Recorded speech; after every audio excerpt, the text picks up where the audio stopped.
So today we're going to start by chanting the Brahma Samhita, beginning with the prayer Chintamani. So you can take your blue book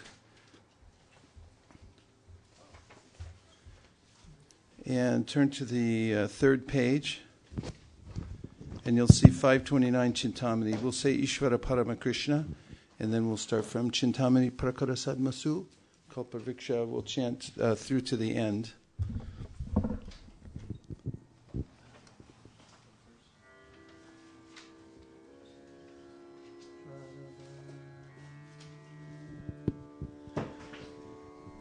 Ishvara Parama Krishna Sakchirananda Vigraha Anadiradir Govinda Sarva Karana Karanam Chintamani Prakata Sadmasu Kalpa Vriksha Laksha Vriteshu Surabhira Vipalayantam Lakshmi Sahasra Shata Sambrama Sevyamanam Damari Purusham Tamaham Bhajami Venum Kwantantam Aravindam Dalaya Taksham Bharhavatam Samasitam Buddha Sundarangam Kandarpakot Kamaniya Vishesha Shobham Govindamari Purusham Tamaham Bhajami Alola Chandra Kalasadvana Malya Vamshi Ratnangadam Pranayakeli Kalavilasham Shamam Tribangalalitam Niyata Prakasham Govindamari Purusham Tamaham Bhajami Angani Yasya Sakalendriya Vritti Manti Pashanti Panti Kalayanti Chiram Jaganti Ananda Chinmaya Sadujvala Vigrahasya Govindamari Purusham Tamaham Advaitam Achyutam Anadim Anantarupam Adyam Purana Purusham Navayovanam Cha Vedeshu Dulamam Adulamam Atma Bhaktau Govindamari Purusham Tamaham Bhajami Pantastu Koti Shatavatsara Sambragamyo Vayodadhapi Manaso Muni Pungavanam Sopyastiya Prapadasimya Vichintya Tatve Govindamari Purusham Tamaham Bhajami Ekopya Saura Charitum Jagadanda Kotim Yat Shakti Rasti Jagadanda Chayaya Dantaha Andantarasta Paramanu Chayantarastam Govindamari Purusham Tamaham Bhajami Yad Bhava Bhavitadiyo Manujasta Taiva Samprapya Rupa Mahima Shayanana Bhusha Suktaryameva Nigama Pratitaistu Vanti Govindamari Purusham Tamaham Bhajami Ananda Chinmayas Payitavitabis Tabir Eva Nijarupa Tayakalabhi Goloke Eva Nivasatya Kilatma Bhuto Govindamari Purusham Tamaham Bhajami Premanjana Churita Bhakti Vilochanena Santaksa Deva Hridayeshu Vilokiyanti Yam Shama Sundaram Achintya Gunaswarupam Govindamari Purusham Tamaham Bhajami Ramari Muti Shukala Niyamena Tishtan Nanavataram Akarod Bhuvaneshu Kintu Krishna Swayam Samababat Parama Pumanyo Govindamari Purusham Tamaham Bhajami Yasya Prabha Prabhapato Jagadanda Koti Koti Shashesha Vasudari Vibhuti Binnam Tat Brahma Nishkalam Anantam Ashesha Bhutam Govinda Mari Purusham Dhamaham Bhajami Maya Hiyasya Jagadanna Shatani Sute Traikunyatat Vishaya Veda Pitaya Mana Sattva Balambi Parasattvam Vishuddha Sattvam Govinda Mari Purusham Tamaham Bhajami Ananda Chinmaya Rasatmataya Manasu Yapraninam Pratipalam Smarutam Upetya Lilayatena Bhuvanani Jayatya Jastram Govinda Mari Purusham Tamaham Bhajami Golokanamni Nijadamni Taleta Tasya Devi Mahesha Haridama Suteshu Teshu Tete Prabhava Nichaya Vihitasya Yena Govinda Mari Purusham Tamaham Bhajami Shristi Stiti Pralaya Sadhana Shakti Rekha Chayeva Yasya Bhuvanani Viparti Durga Ichchanurupam Apiyasya Chacheshta Testa Govinda Mari Purusham Dhamaham Bhajami Shiram Yatad Vikada Vishesha Yogad Sanjayate Nahitatah Pratagasti Heto Yasham Bhutam Apitata Samupaiti Karyad Govinda Mari Purusham Dhamaham Bhajami Departure Eva Hidashandanamabhyupetya Dipayate Vravata Hetu Samana Dharma Yastadrageva Hicha Vishnu Chaya Vipati Govinda Mari Purusham Tamaham Bhajami Yakarnarnava Jale Bhajati Sma Yoga Nidra Mananta Jagadanda Saroma Kupaha Adhara Shaktim Avalamya Param Smamurtim Govinda Mari Purusham Tamaham Bhajami Yashyaika Nishvasitakala Matavalamya Jivanti Loma Vilaja Jagadanda Nata Vishnur Mahansa Ihayasya Kala Vishesho Govinda Mari Purusham Tamaham Bhajami Bhasmanyatasma Sakaleshu Nijeshu Tejaha Shriyam Giyat Prakatayat Vitadvadatra Brahma Yaesha Jagadanda Vidhana Karta Govinda Mari Purusham Tamaham Bhajami Yat Pada Pallava Yugam Vinidaya Kumbha Vande Pranama Samaye Saganadi Rajaha Vignan Vidhantum Alamasya Jagatrayasya Govinda Mari Purusham Tamaham Bhajami Agnir Mahi Ganganamam Mumuru Dishascha Kalastatatma Manasiti Jagatrayani Yasmad Bhavanti Vibhavanti Vishanti Yamcha Govinda Mari Purusham Tamaham Bhajami Yat Shakshuresha Savita Sakala Grahanam Raja Samasta Suramuti Rashesha Tejaha Yasyagnaya Pramati Sambrata Kala Chakro Govinda Mari Purusham Tamaham Bhajami Dharmo Tapapa Nichaya Shutayastapamsi Brahmadi Kita Patagavadayascha Jivaha Yadatra Matra Vibhava Prakata Prabhava Govinda Mari Purusham Tamaham Bhajami Yastu Indra Gopa Matavendra Mahosa Karma Bandhanu Rupa Palabhajana Matunoti Karmani Nirdahati Kintu Cha Bhakti Bhajam Govindamari Purusham Tamaham Bhajami.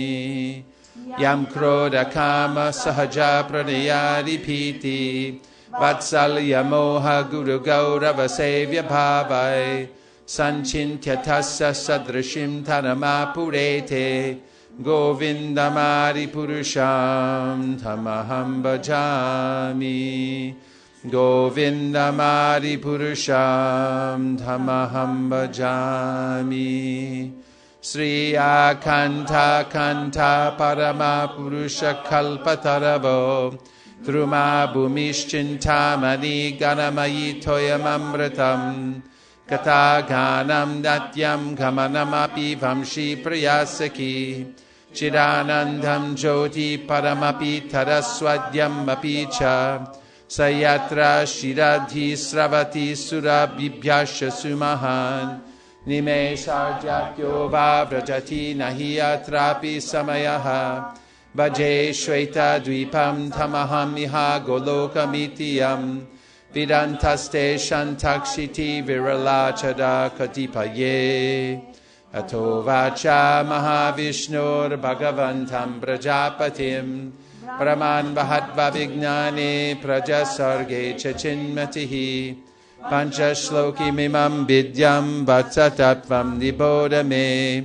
Prabhude Jnana Bhakti Vyam Mayananda Chinmayi Ude Tunatama Bhaktir Bhagavat Prema Lakshana Pramanaistat Sadacharaistarabhyaser Narantadam Bodhayanat Manatmanam Bhakti Mapyutamam Labhe Yasya Shreyaskaram Nasti Yaya Nivritumapnuyat Yasarayati Mameva Bhaktim Tamiva Sarayed Dharma Manyan Parityaja Mamekam Bhaja Vishwasan Yadrishi Shraddha Siddhir Bhavati Tadrishi Kuravan Nirantaram Karma Loko Yam Manavartate Tenaiva Karmana Dhyayam Mam Param Bhaktimichyati Aham Hi Vishwasya Charasya Bijam Pradhanam Prakriti Pumamscha Maya Hitam Teja Idam Bibarshi Vide Videhi Twamato Jaganti Ishvaraha Parama Krishna Sakchidananda Vigraha Anadiradir Govinda Sarva Karana Karanam Tisri Brahma Sangita Samburnam. Reading in the Brahma Samhita book. Text number 28 on page number 46. Traya prabudho ta vidhir vignata tatvasagaraha tushtava vedasarena stotrenanena keshavam. Traya, by the embodiment of the three Vedas. Prabhudaha, enlightened. Ata, then. Vidihi, Brahma. Vignata, acquainted with. Tatvasagaraha, the ocean of truth. Tushtava, worshipped. Vedasarena, which is the essence of all Vedas. Stotrena, by the hymn. Anena, this. Keshavam, Sri Krishna. Translation. Enlightened by the recollection of that Gayatri, embodying the three Vedas, Brahma became acquainted with the expanse of the ocean of truth.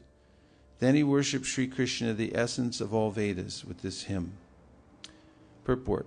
Brahma thought thus within himself, by the recollection of Kama Gayatri, it seems to me that I am the eternal maidservant of Krishna.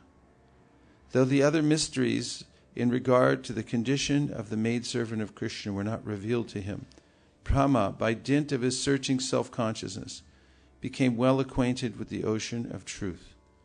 All the truths of the Vedas were revealed to him, and with the help of those essences of the Vedas, he offered this hymn to the Supreme Lord Sri Krishna. Sriman Mahaprabhu has taught this hymn to his favorite disciples inasmuch as it fully contains all the transcendental truths regarding the Vaishnava philosophy. Readers are requested to study and try to enter into the spirit of this hymn with great care and attention as a regular daily function.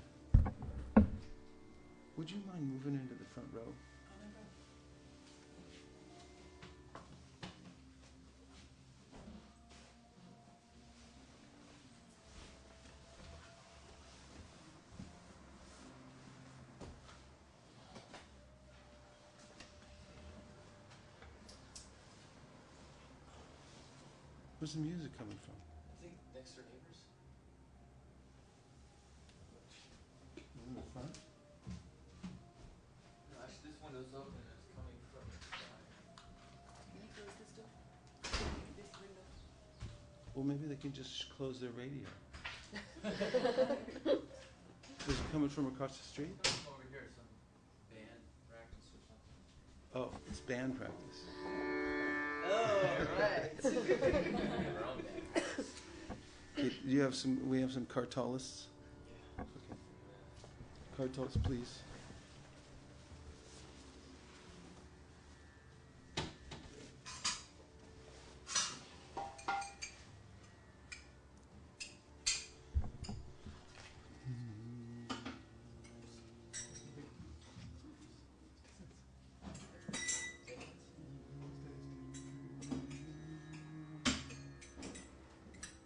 Jaya Radha Madhava Kunja Bihari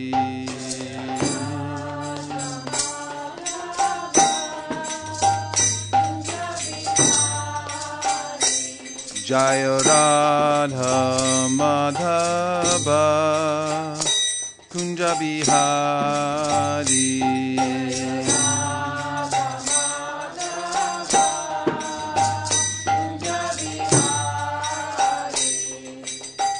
Gopi Janaballabha Girivaradhari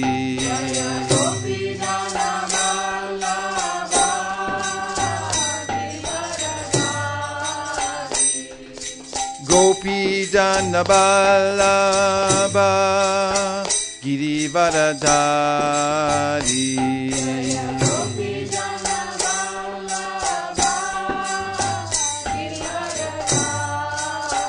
Yashodanandana Vraja Janaranjana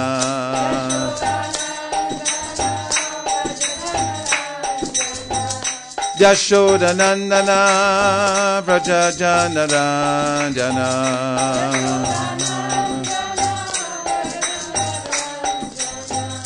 Yashodanandana Vraja Janaranjana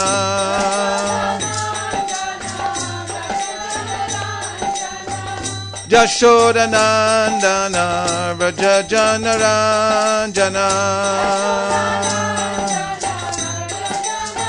Yamuna Tira Vanachari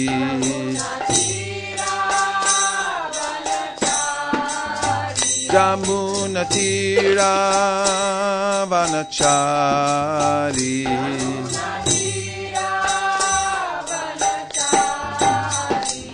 Jaya Radha Madhava Kunda Bihari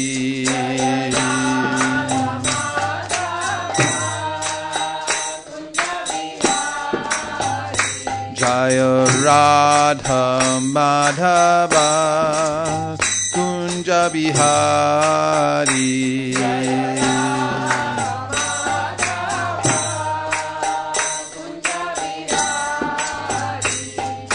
Gopi Janaballabha Girivaradhari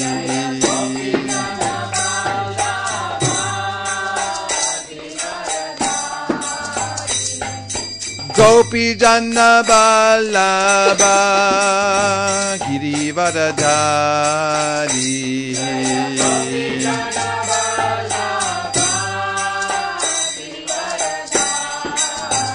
Yashodanandana Vraja Janaranjana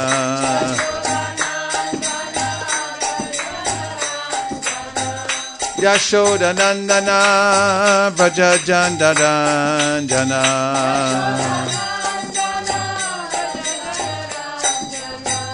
Yashodanandana Vraja Janaranjana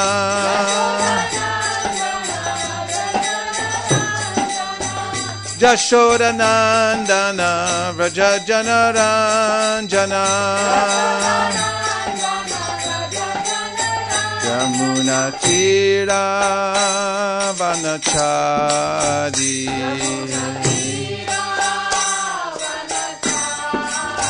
Jamuna Tira Vanachari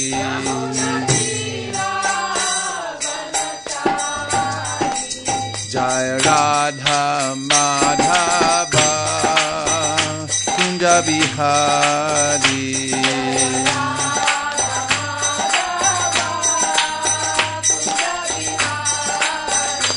Jaya Radha Madhava Kunja Bihari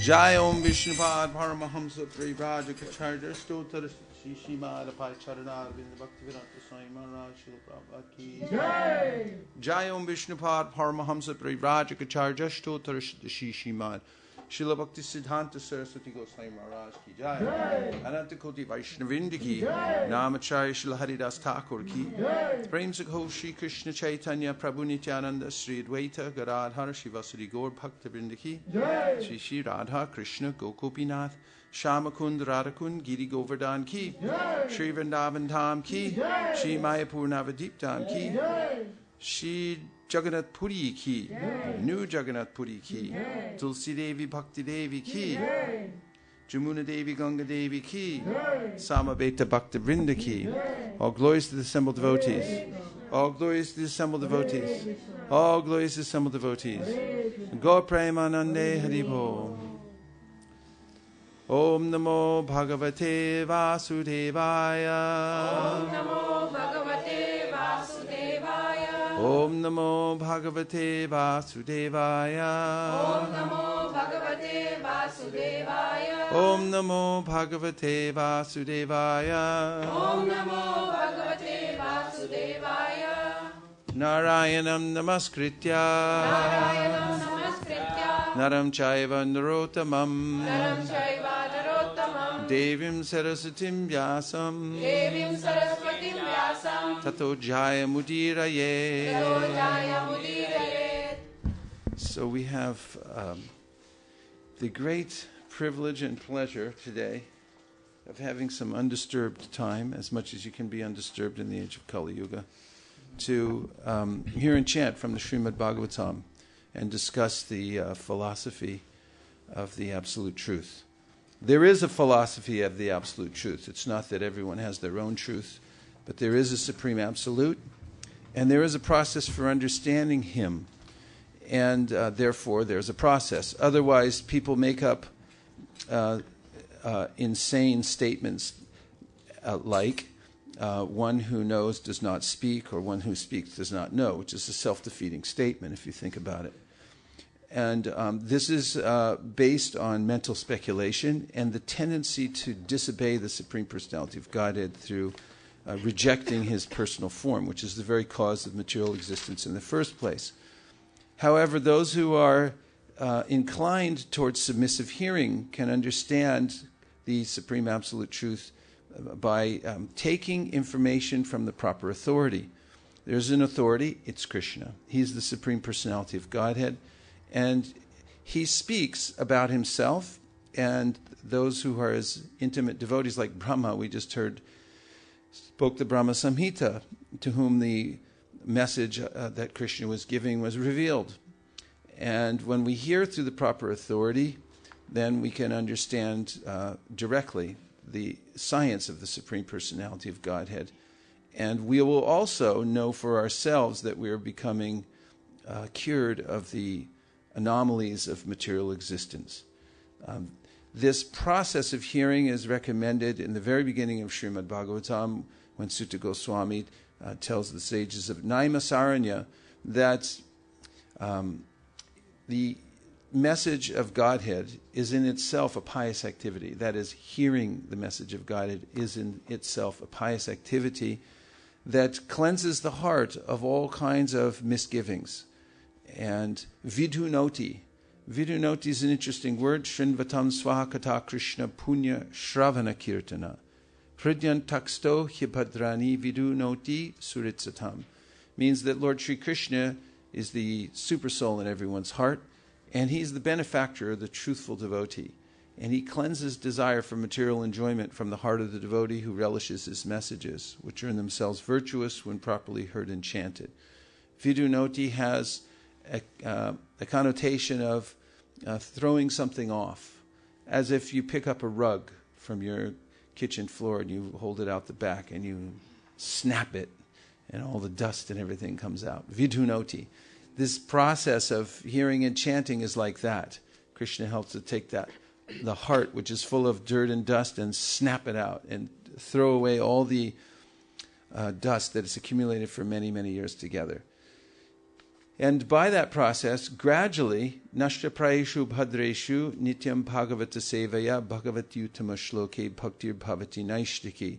One becomes practically cured of all the dirty things within the heart which stop one from progressing on the path of devotional service, which are distractions. There are major distractions, including sleep. These are mentioned in the Madhurya Kadambini. Sleep is a deterrent to devotional service. Not that you can't sleep. You must sleep. Krishna mentions in the Bhagavad Gita that you have to be regulated in all your activities, including sleeping. Yuktahara viharasya, yukta cheshtasya karmasu, yukta swapnavabodasya, yogo bhavati dukkha. Swapna means to dream. So you have to do a little, your brain has to reconfigure itself every once in a while. In regular cycles. We're connected to the body, and therefore we have to take care of it in a regulated way. But what laya, or sleep, means in relationship to being an obstacle to bhakti is that when I'm performing my bhakti, that is, I'm chanting or hearing, I'd rather sleep. In fact, there's a way in which as soon as you open a Bhagavatam, sometimes people feel sleepy. And it's not because they're sleepy, it's because they're not interested in the Bhagavatam. And this is an obstacle to devotional service. Then there's vishepa, which means distraction. And it means that the mind can go to any number of objects around the room or around the planet these days when we're performing bhakti. Ideally, one performs, especially chanting the holy names, in an undistracted way, meaning you put away all other distractions around you, and you also decide that you're putting a do not disturb sign on your mind, the door of your mind, so that whatever comes up, whatever ideas the mind has for wandering somewhere else, you say, sorry, not now, some other time. And that takes practice, and that's meditation required. Then there's a pratipati, which means that even if sleep isn't there and even if there's no distractions, I just don't feel like it. It means that all conditions are favorable for hearing and chanting, but I'm not into it. And then there are two more distractions. These are called the five major distractions for on the path of bhakti.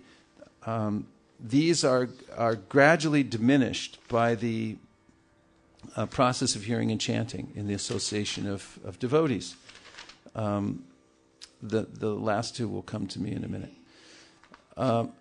So, as one continues, vidyate hridaya grantish chijante sarva samshaya shiyante tasya karmani drishtaiva manishvare.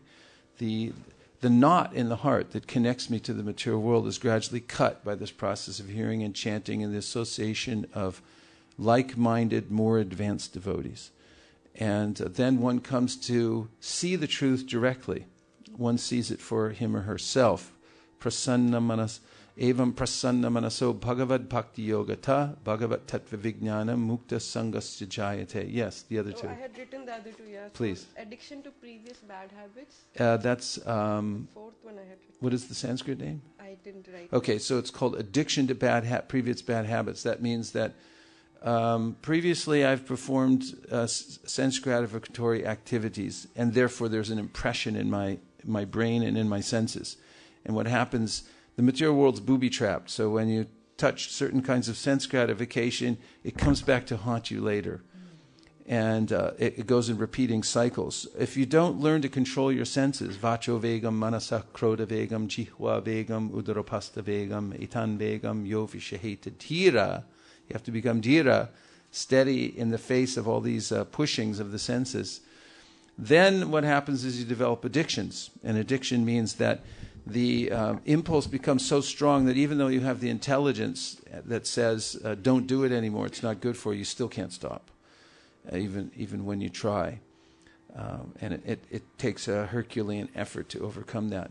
So these tendencies towards sense gratification, which carry over from previous life, purva samskar, means that in my last life I was addicted to certain things and I engaged in certain sense gratificatory activities. They're there in a seed form. And they start to manifest. Sometimes you see teenagers, they seem so nice and good when they're kids. And then next thing you know, what happened to little Jimmy? Well, he robbed a bank, little Jimmy, And so these things are dormant, and they must be contended with through the process of yoga and hearing and chanting. And that becomes a distraction. And the last one? A taste for sense gratification. Taste for sense gratification, which is fairly similar to the other one. These are rasasavad. Rasasavad means that the taste for sense gratificatory activities is there. I have a taste for it. Those things, actually, we can notice for ourselves. We notice them diminishing as we go on with a proper process of hearing and chanting. We should. Otherwise, we should check how we're engaging ourselves. Sometimes people complain, I'm practicing devotional service. It's not working. Well, maybe you're not working. Maybe you're not working hard enough. Devotional service should be unmotivated and uninterrupted. Are you performing devotional services unmotivated and uninterrupted? Are you sticking to the rules as best as you can? Otherwise, it's compared to pouring water on a fire when you're trying to light it, and the progress will be there, but it's very, very slow and may take many lifetimes to come to the end. So not only does one have to chant Hare Krishna, but one also has to assiduously, fastidiously avoid the 10 offenses. And one should be attentive when one's practice of devotional service. A little bit of that goes a long way towards making advancement in devotional service. So we have the privilege of having this uninterrupted time to hear and chant about Krishna. And today we're going to talk about the definition of pure faith. And devotional service is performed in various ways. And this is described in the Srimad Bhagavatam in the 3rd canto by Lord Kapiladev.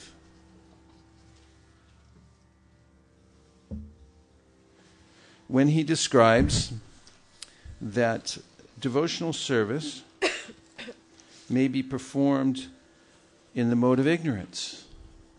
Devotional service may be performed in the mode of passion. Devotional service may be performed in the mode of goodness, that is, material goodness, which is always contaminated with passion and ignorance. And it may be transcendental.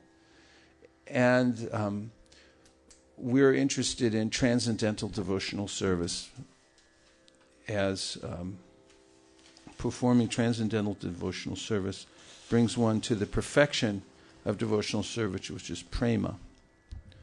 So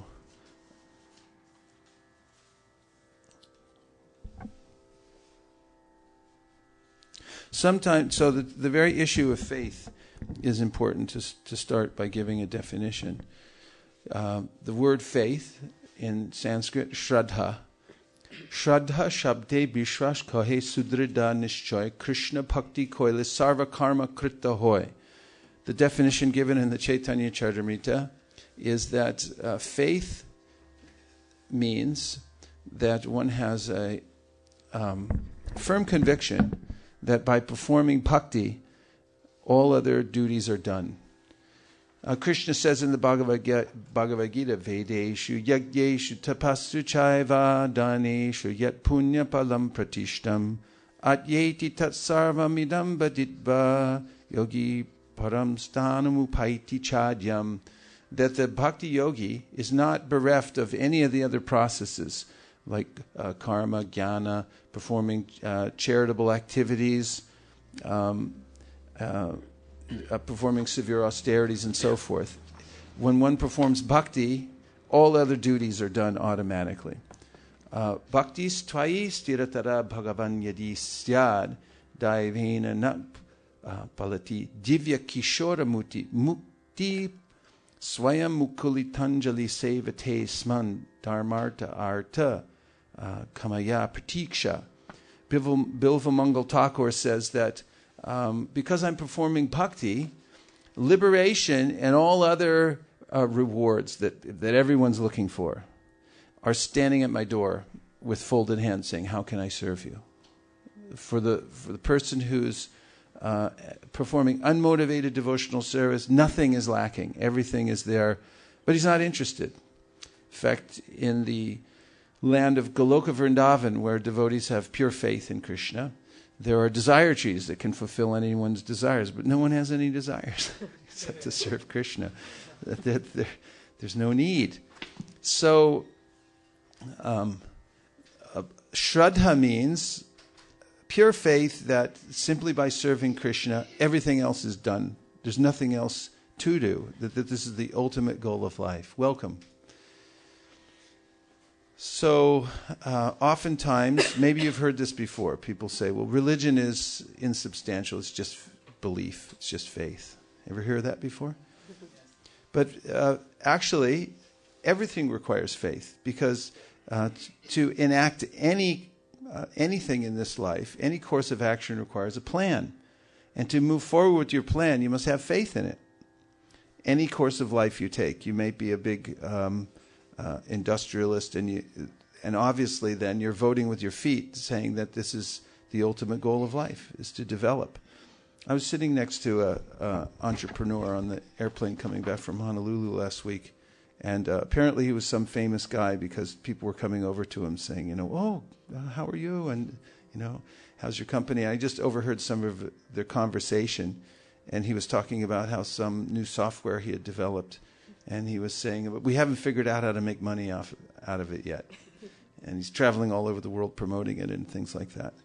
And I was just thinking about the ultimate result of his development of the software was to make money. He has faith in that this is the course of life. Over time, it seems that one of the main focuses for Americans has been consumerism. that as long as you're good little consumers, I remember when the Gulf War started and George W. recommended that everyone go out and shop. That'll help. Keep it going, let's keep the thing going here. Keep shopping, everybody. Don't slow down. And so there's a kind of a faith in that idea in life that we have things. The whole setup of the United States is based on certain beliefs that people consider to be inalienable, and those are written down in the Constitution that you can go see. It's in Washington D.C. in a special museum. I went there last time I was there. The Magna Carta is there, which the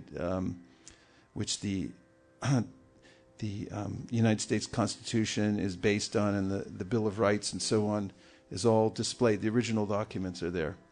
And you can see that the whole country that we have now, that people stand up and offer a prayer to.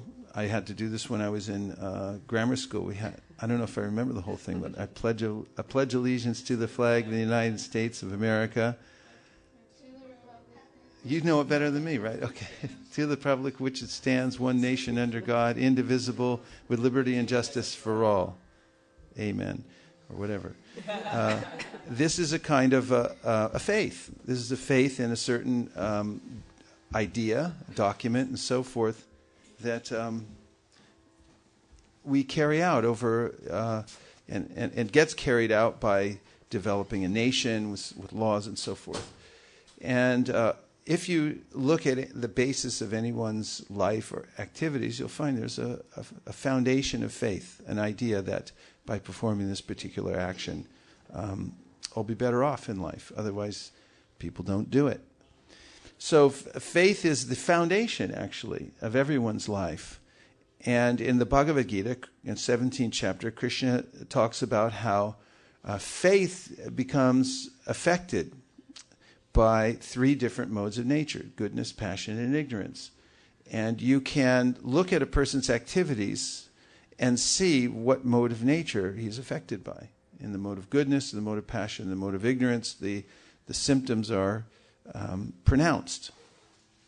So it's not that faith is something insubstantial or wispy. It's actually the foundation of everything.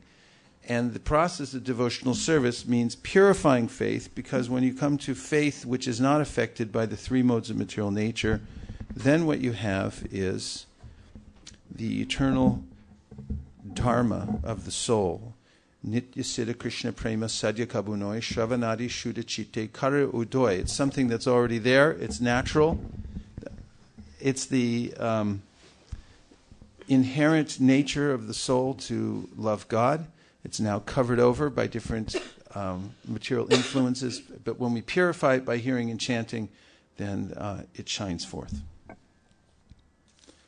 Questions or comments so far? Yes, Jai Gopal Prabhu. I was just listening to a Mayapur lecture, Bhaktivedanta Purna Goswami Maharaj, and he was talking about this topic. He was talking about 11, 25, 27. Can you give them to me in order, please? Yes, go ahead. I'm you sorry. were mentioning earlier in the lecture about reading Bhagavatam and feeling sleepy. And so I noticed it's also sometimes I'm reading Bhagavatam and I'm wrapped in attention. It could be on the most complicated creation of the material universe, and then sometimes I'm reading, it's just, I can see that I'm controlled by the modes of material nature, that sometimes I can be wrapped in attention and read for a straight hour, and then sometimes I'm reading and I can't get with the program. So I'm wondering what to do when we see the modes are there, we see that, I'm in the mode of ignorance, or I'm in the mode of passion. Like, how do you transcend those modes? Well, Krishna recommends in the Gita, Mam chayo vyabhicharena bhakti yogena sevate sagunan samatitaitan brahma bhuya yakalpate, that go on with your service, because by constantly engaging in devotional service, you'll rise above the modes of material nature and come to the level of Brahman. So somehow or other persevere in the service that you're doing. And, regulate. The senses have...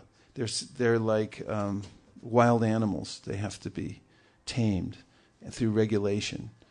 And so we have to practice a lot, because they're a lot more dangerous than we think. In fact, in the 5th canto of the Bhagavatam, the senses are compared to wild animals. Sometimes people catch a wild animal and they bring him back to their house because they think, oh, he's so cute.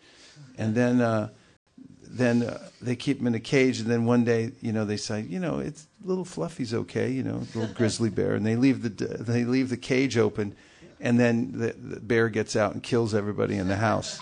It's in the paper the next day. Fluffy kills family, and so the senses are like that. They're like wild animals, and there's a way in which we have to be very careful to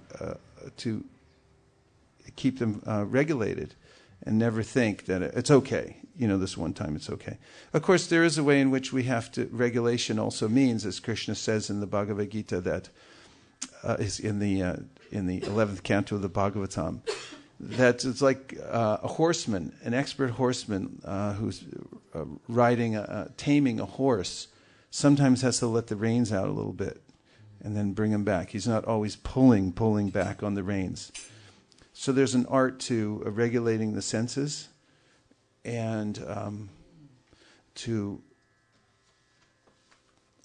planning ahead. If you know that you have a particular problem in a certain area, then you plan ahead so that, if you need more sleep or something like that, or if you know that you sleep in certain circumstances, don't put yourself in that circumstance.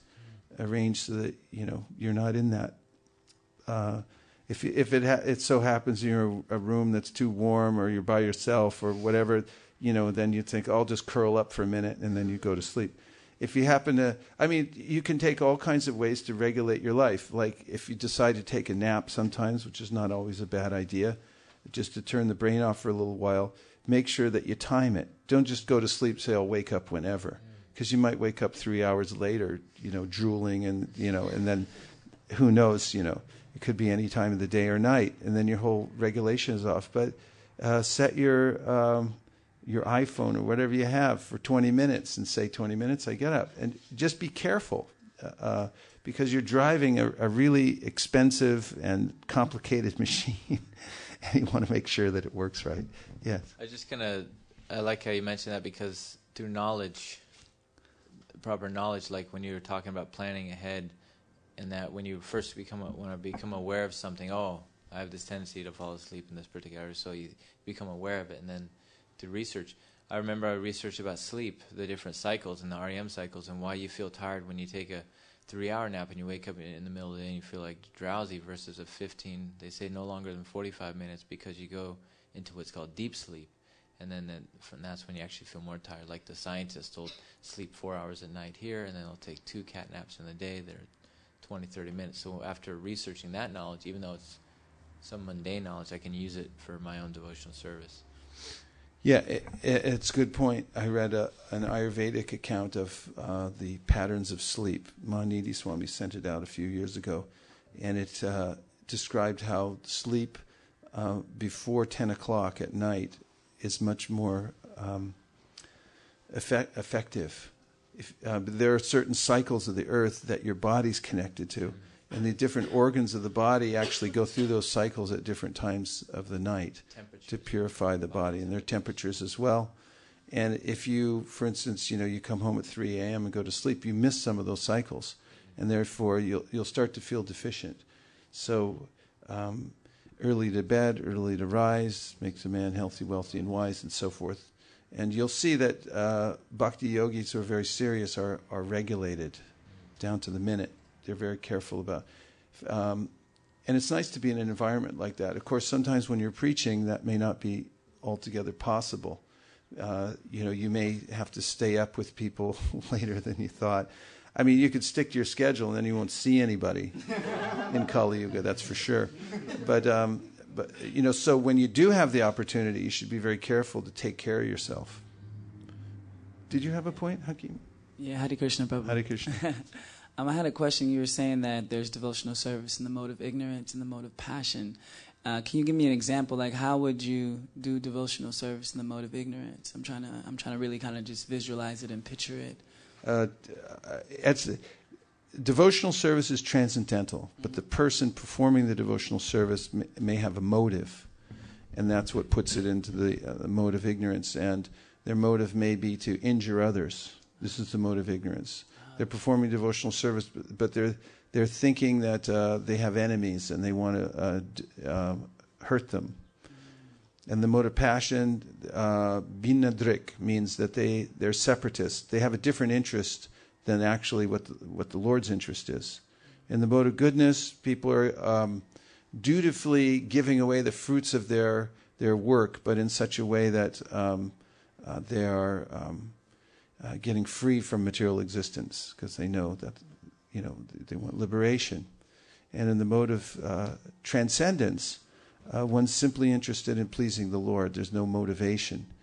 And it's characterized by one's tendency to be attracted to hearing about Krishna. This is the prime symptom of someone who's advanced to the stage of transcendent devotional service. We can observe ourselves. You can observe it in others. How much are you attached to hearing and chanting? That's the real test. And if your mind runs after hearing and chanting, you can't wait to hear and chant. You don't want to stop hearing and chanting. And after you stop hearing and chanting, your mind continues to hear and chant. This is the definition of devotional service and transcendence.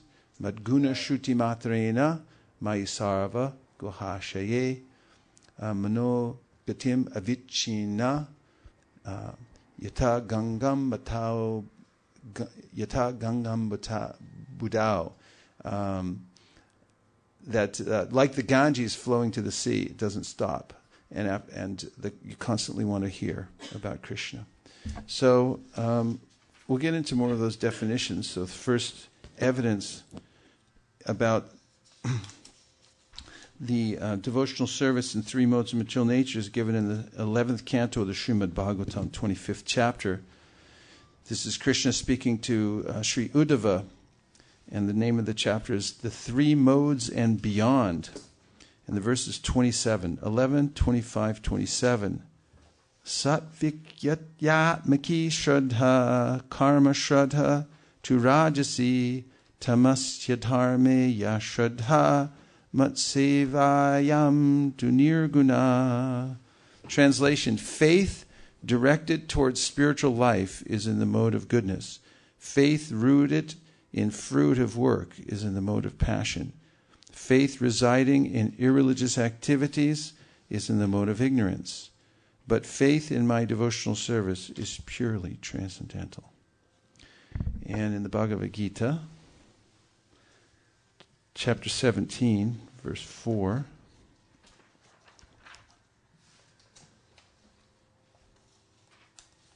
Krishna says,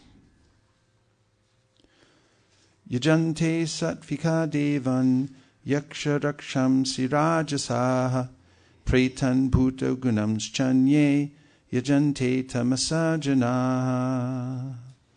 Men in the mode of goodness worship the demigods. Those in the mode of passion worship the demons.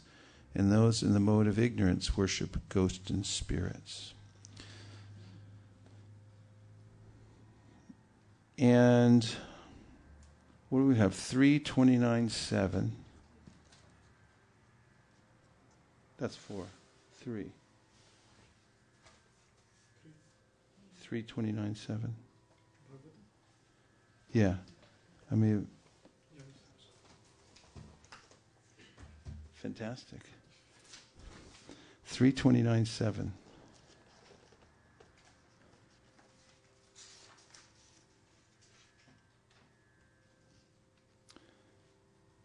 Shri Bhagavan Uvacha Bhakti Yoga Bahuvido Marghar Bhamani Bhavyate Subhava Guna Margena Pungsam Pavo Vidyate. Translation: Lord Kapila, the personality of Godhead, replied, O noble lady, there are multifarious paths of devotional service in terms of the different qualities of the executor. Purport: pure devotional service in Krishna consciousness is one because in pure devotional service there is no demand from the devotee to be fulfilled by the Lord. But generally people take to devotional service with a purpose. As stated in Bhagavad Gita, people who are not purified take to devotional service with 4 purposes. A person who is distressed because of material conditions becomes a devotee of the Lord and approaches the Lord for mitigation of his distress. A person in need of money approaches the Lord to ask for some improvement in his monetary condition. Others who are not in distress or in need of monetary assistance but are seeking knowledge in order to understand the absolute truth also take to devotional service, and they inquire into the nature of the Supreme Lord. This is very nicely described in Bhagavad Gita 7.16. Actually, the path of devotional service is one without a second, but according to the devotee's condition, devotional service appears in multifarious varieties, as will be nicely explained in the following verses, which we'll get to in a minute, the following verses, because they describe the details of devotional service in the 3 modes of material nature. So, what are the conditions, particularly that, what are the influences that condition us? Now, I named 5 earlier that are called the 5 great obstacles to devotional service. The 5 great obstacles we named were sleep, distraction, indifference, a taste for sense activities, and addiction to previous bad habits. So those are 5. Now, you'll find in the Harinam Chintamani Thakur Haridas, in speaking to Chaitanya Mahaprabhu, speaks about other details of these obstacles. And it's very important to identify these obstacles in our life, because as we do, we can recognize them, and then we can eliminate them gradually from our heart. And Chaitanya Mahaprabhu had recommended this where in the Chaitanya Charitamrita. He gives a metaphor. It's a foundational metaphor that he works from in many of his teachings. Yes? Weeds in the when we grow the plant, then the plant also develops the weeds and all. That's right. We're gardeners. Gardeners. That's what we are. We're gardeners. So devotional service is like gardening. And if you don't have a garden, go get one. Okay, so get a garden and start weeding, and then you can see what it takes. It takes a lot of work. God, does it take work? I have a garden in my backyard, and both flower garden and also maybe I get flower garlands from the flower garden, and also a vegetable garden, and there are all kinds of critters that want to have a piece of that, and some of them come from outer space. Because I don't know, where else can they come from? They look like little aliens. They come in there. And then also, there are different kinds of weeds, multifarious types of weeds. I'm learning more and more about the different kinds of weeds from my gardener. And when he comes over and we spend time together, and he teaches me about certain kinds of weeds.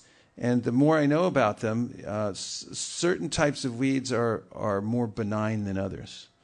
You take them out once, they're gone. Other types of weeds, if you don't eradicate all of them, including the root, they'll come back. And if you leave it and say, it's all right, it's just a little thing, you come back from vacation and your whole yard is encroached by these things. I saw it in Denver, Colorado. The devotees were showing me a certain kind of weed. They were trying to figure out how to get rid of it. And there are ways. When you go into the research through biological balancing, you can bring in other kinds of plants and living entities who happen to feed on those things. And you can do it, but it takes study and work. So Chaitanya Mahaprabhu said, become a gardener, an expert gardener, and weed the garden and take care of the real plant. You have to know what the real plant looks like, and you have to know what the weeds look like, because they can look the same. When you grow an eggplant and you grow a tomato and they pop up out of the ground and they're just little seedlings, they look the same. You can't tell the difference. So you don't want to pull one and leave the other. So this is why it's important to know what's going on in your heart. What are the obstacles? So Haridas Thakur talks about 3 kinds of obstacles to devotional service. One is called asat trishna. So trishna means thirst. And asat means temporary things. Hey, what's the good of having a taste for temporary things? Krishna says it in the Bhagavad Gita. Yehi samsparshacha bhoga tukayonaya evate adyantavanta konteya nateshu ramate buddha. He said intelligent people don't do this. Because there's a beginning and an end. What is the use? You're an eternal soul. Why do you want something that you can have today and then it's taken away from you? And Prabhupada frequently gave the example of someone offers you all kinds of material benefits and assets. Just come to my house. I'll give you a flat screen TV and $1 million and an ice cream cone. But at the end of the day, 3 big men are going to come out from the back room with shoes, take away your ice cream cone, take away your $1 million, break your flat screen TV, and then they're going to beat you bloody with the shoes and kick you out of the house. And do you still take it? No. So adyantavanta means there's a beginning and an end. You get it, but then it's taken back by force. So a wise person doesn't take that kind of pleasure. That's asat trishna. So it's irrational. It's an irrational kind of attachment. And partly it's rational because it looks like it's the real thing. The reflection of the sun in the mirror is just as bright as when you look at the sun directly. And so you have to learn the difference between those things that are real and those things that aren't real. And then you can begin to overcome this asat trishna, or thirst for things that are temporary. And hridaya darbhalyam means weakness of heart. this Prabhupada talks about at the end of the 15th chapter of the Bhagavad Gita in the last purport, that one must overcome weakness of heart. It's an attachment to matter and to this material world, even after understanding so many instructions on the matter. I've heard it many times, but still, I'm still attached to it. And then as you become more attached to it, you take bad association, and then you think, material world's not so bad after all.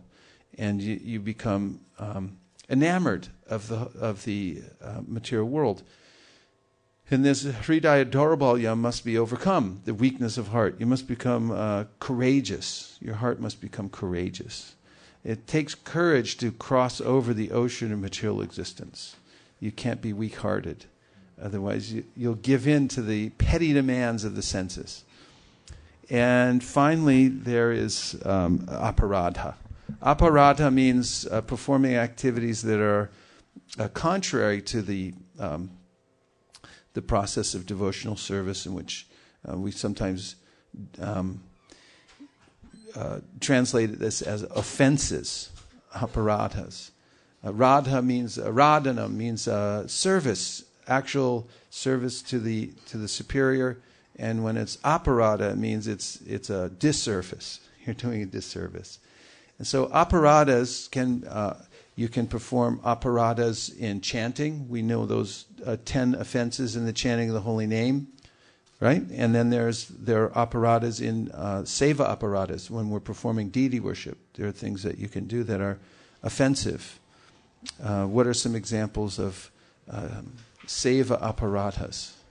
Maybe just turn the heat up by a few degrees. These devotees came from Berkeley, and it's freezing in their temple room, and if we make it warm over here, they'll come over here more often.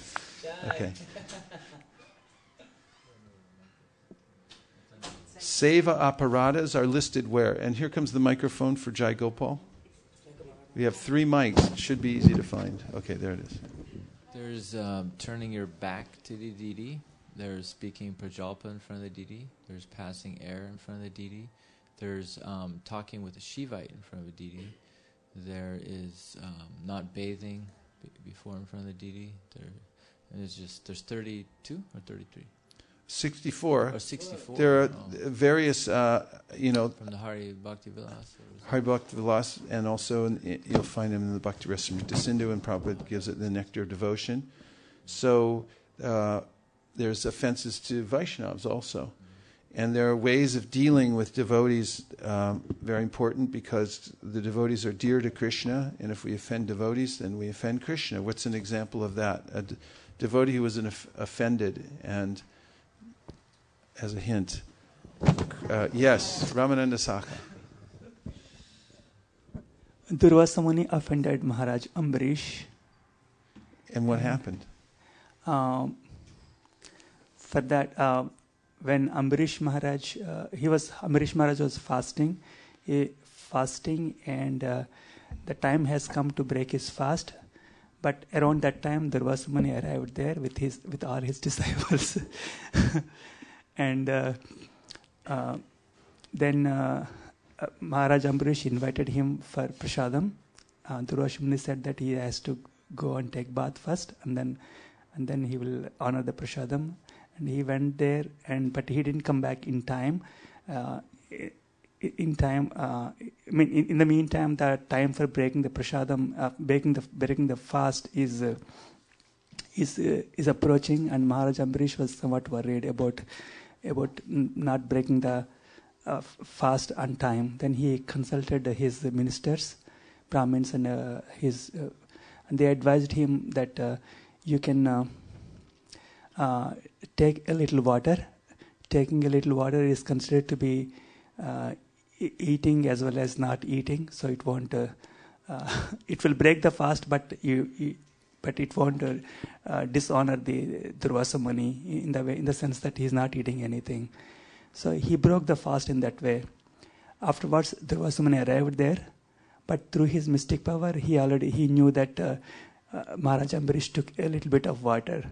He was and he became very angry, and then very angry with him, and because he ate something before the guests ate. Then immediately he took a piece of hair from his head and he struck it with the ground, and a demon appeared, a fearful demon appeared, and he directed the demon to kill Ambarish Maharaj. But Ambarish Maharaj was very much peaceful even in that condition. He was simply dependent on Krishna for everything, and he didn't fear at all.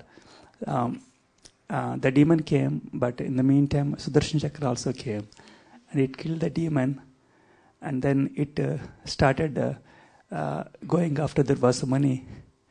Durvasa Muni at that time, he was afraid, and he started fleeing from that place. But the Sudarshan Chakra followed him, and it followed him wherever he went. The Durvasa Muni approached several demigods like King of Heaven, Indra, including Lord Brahma, Lord Shiva, but they all said that they won't be able to protect because it's the Lord Vishnu's weapon. Then Lord Durvasa Muni then went to Vaikuntha and approached Lord Vishnu. And Lord Vishnu, he asked him to protect from the Sudarshan Chakra. And Lord Vishnu said that some people think that I am independent, but actually I am not independent. I am completely under the control of my devotees. And my devotees do not know anything but me, but I also don't know anything but them. I cannot protect you. If you want to protect you, please go to Maharaj Ambarish and ask him for forgiveness. Only if he forgives, then you will be saved. Then Durvasa Muni went to Maharaj Ambarish and asked for forgiveness. Of course, he forgave, and then he was saved. But just couple of things. One is that, and by the time Durvasa Muni returned, almost a year passed. But during this year, Ambarish Maharaj didn't eat anything because he was expecting Durvasa Muni to come back. And after Durvasa Muni ate, he ate. So that was his greatness. And another thing is, when the demon was attacking Ambarish Maharaj, he was peaceful. He was not afraid. But when Sudarshan Chakra was going after Durvasa Muni, he was very, very much afraid, although he is a great rishi.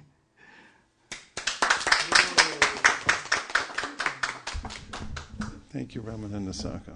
That was really nice. So, yes. I just wanted, in that story, that pastime, it's amazing how, I see this a lot, how little quarrels between devotees break up over things, like whether you have to walk around Tulsi first before I give you the water in your hand, and no, I'm a Prabhupada disciple, and then there's fighting going on, over like these kind of, like I see them as details, certain things. Did you break fast? Oh, he did it. It's a Kaddish, all these things, and then and due to that rule, they break a higher rule, of like then the offenses come in. Versus in the pastime, Maharaj Ambarish took the humble position throughout the whole way, just like you mentioned the story.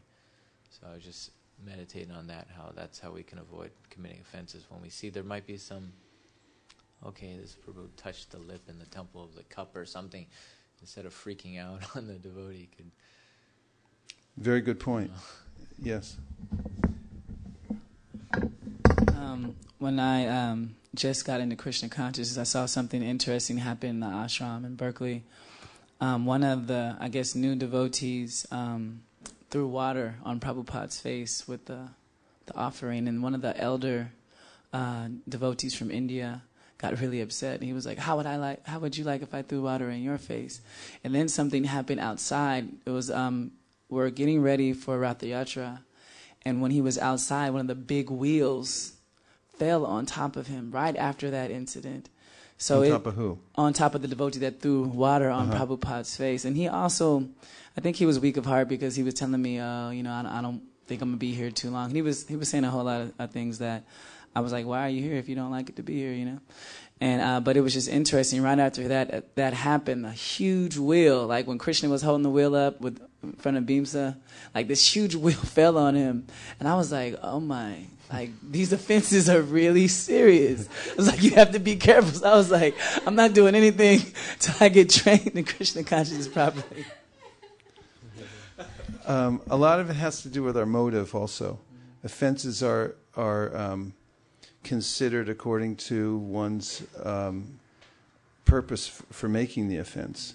If one does something innocently and is trying and is doesn't know, it's not considered. But when there's malice, then it becomes severe.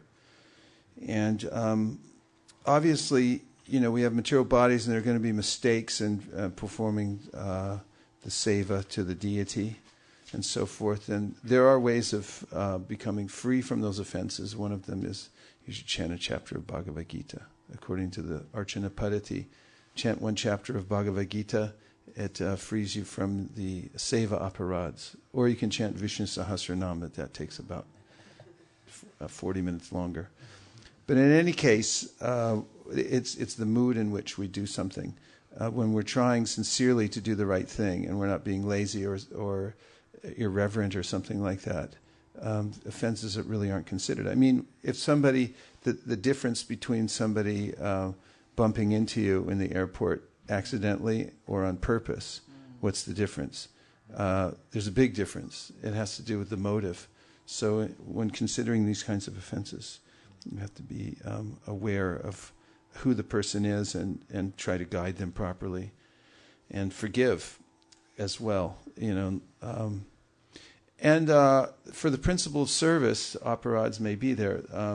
In the course on etiquette, one of the main points to consider is the pastime of Govinda, who's the servant of Lord Chaitanya Mahaprabhu, whose service it was to massage Mahaprabhu every day after prasadam, lunch prasadam.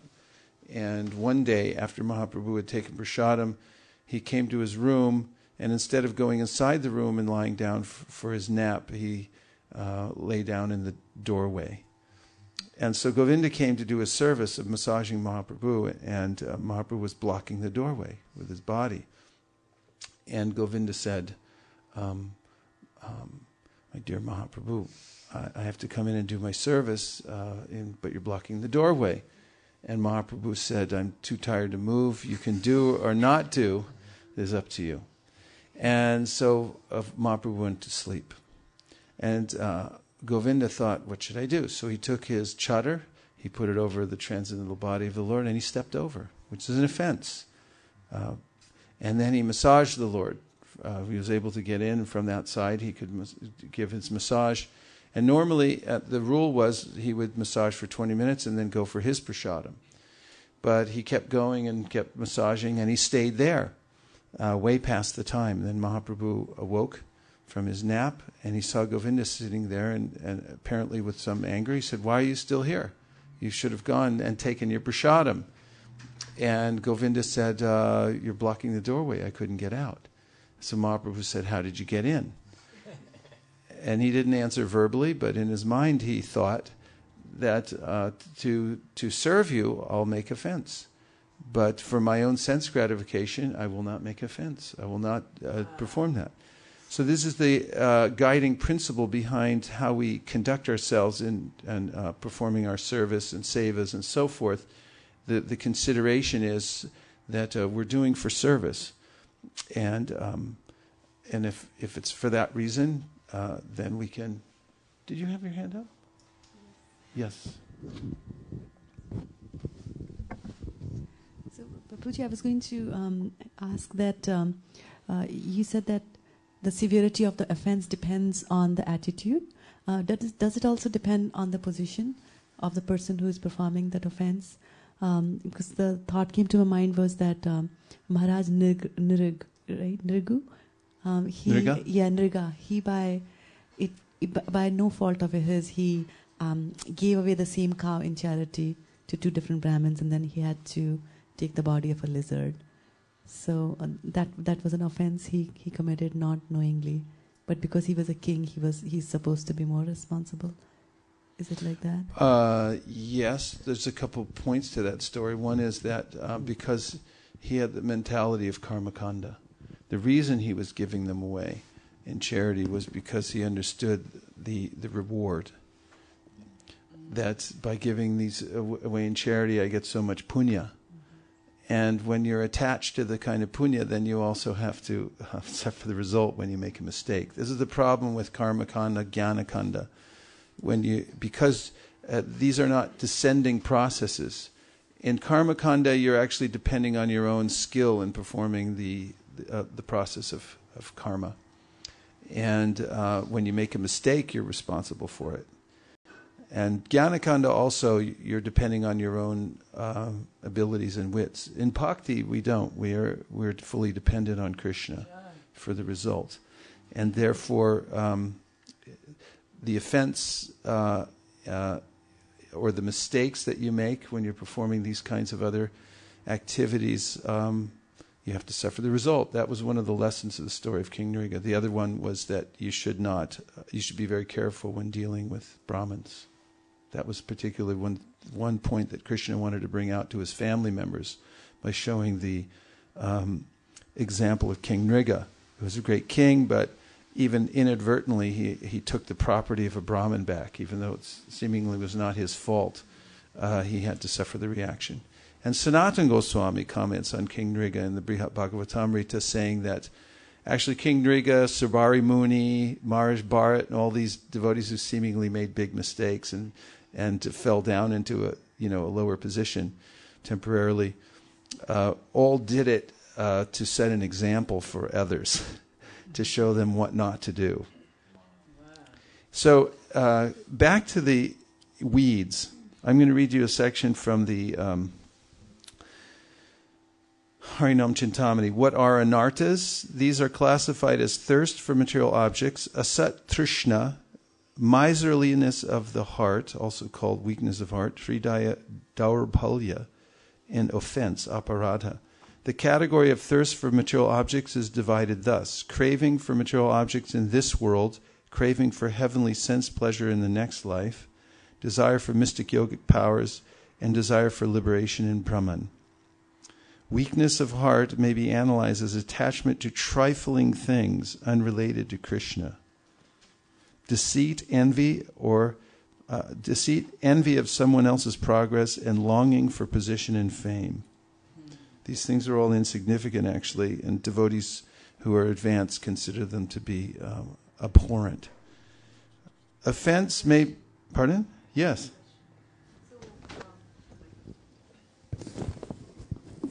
In the first chapter of Bhagavad Gita, Lord Krishna actually accuses Arjuna for having a weak heart. So how can I understand Arjuna's position in relation to the different components of Hridaya Daurbalyam? Well, he did have a weakness of heart, but that was imposed by Krishna for the drama of the Bhagavad Gita to unfold. He used his pure devotee as an example, and just to show that what happens, and so he could speak Bhagavad Gita. So temporarily, Krishna acted like an ordinary person, and sometimes these lapses, Arjuna acted like an ordinary person. These lapses, you'll find throughout the Bhagavatam that somebody makes a mistake, then something good comes out of it. A good thing for us to understand in our own life. Maharaj Parikshit became angry. He doesn't become angry. He was a great Raja Rishi, but temporarily he became angry at the sage and hung a snake around his neck out of contempt, and that led to, you know what it led to. Okay. Envy of someone else's progress and longing for position and fame. Offense may be divided into offenses to the holy name, offenses to Krishna himself, seva aparad, offenses to Krishna's devotees, and offenses to other living entities. By these anartas, the influence of the holy name becomes obstructed, and the full transcendental nature of the name is not manifest. The living entity will continue under the shadow of namabhas as long as he is ignorant of sambandha tattva, the basic facts concerning jiva, God, and the material nature, and their mutual relationship. However, when the serious student takes shelter of a bona fide guru, by force of his effective spiritual practice, he can remove the obstructions blocking the sun of the holy name. When the clouds and mists go away, the brilliant sun of the name becomes visible and bestows upon the devotee the treasure of love of God. After the bona fide guru gives sambandha gyan, he instructs the disciple in the practice of culturing the holy name, sadhana bhakti. This is called abhideya, or process. By this specific process, the name will show its influence and drive out the anarthas. Finally, the jiva achieves the goal of life, love of God, and in that position he continues his performance of chanting the holy name in full spiritual bliss, prema. So the anarthas have to be removed. So how are the anarthas removed specifically? We have to take shelter of a liberated soul. That's the process for becoming freed from anarthas. And this Chaitanya Mahaprabhu emphasizes this in his teaching to Sanatana Goswami. And when I say emphasize it, he emphasizes it very strongly. Strong emphasis on the fact that devotional service begins by association with liberated souls, and it also progresses by their association. So this is why it's so important to put oneself under the shelter of a liberated soul. So what is a liberated soul? There can be, there is a lot of discussion about this. What does it mean, a liberated soul? And Prabhupada comments, it doesn't mean that you grow 6 arms and 2 heads and become... no, not necessarily. You may, but there are symptoms, and there is a definition of what a liberated soul is. So let's hear it from Prabhupada. We'll look at the 4th canto, 18th chapter, 5th verse.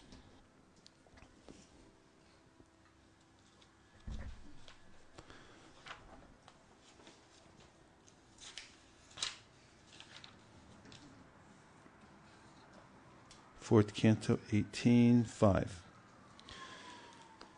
4:18:5. For those of you who are keeping score at home, okay. Prita Maharaj milks the earth planet.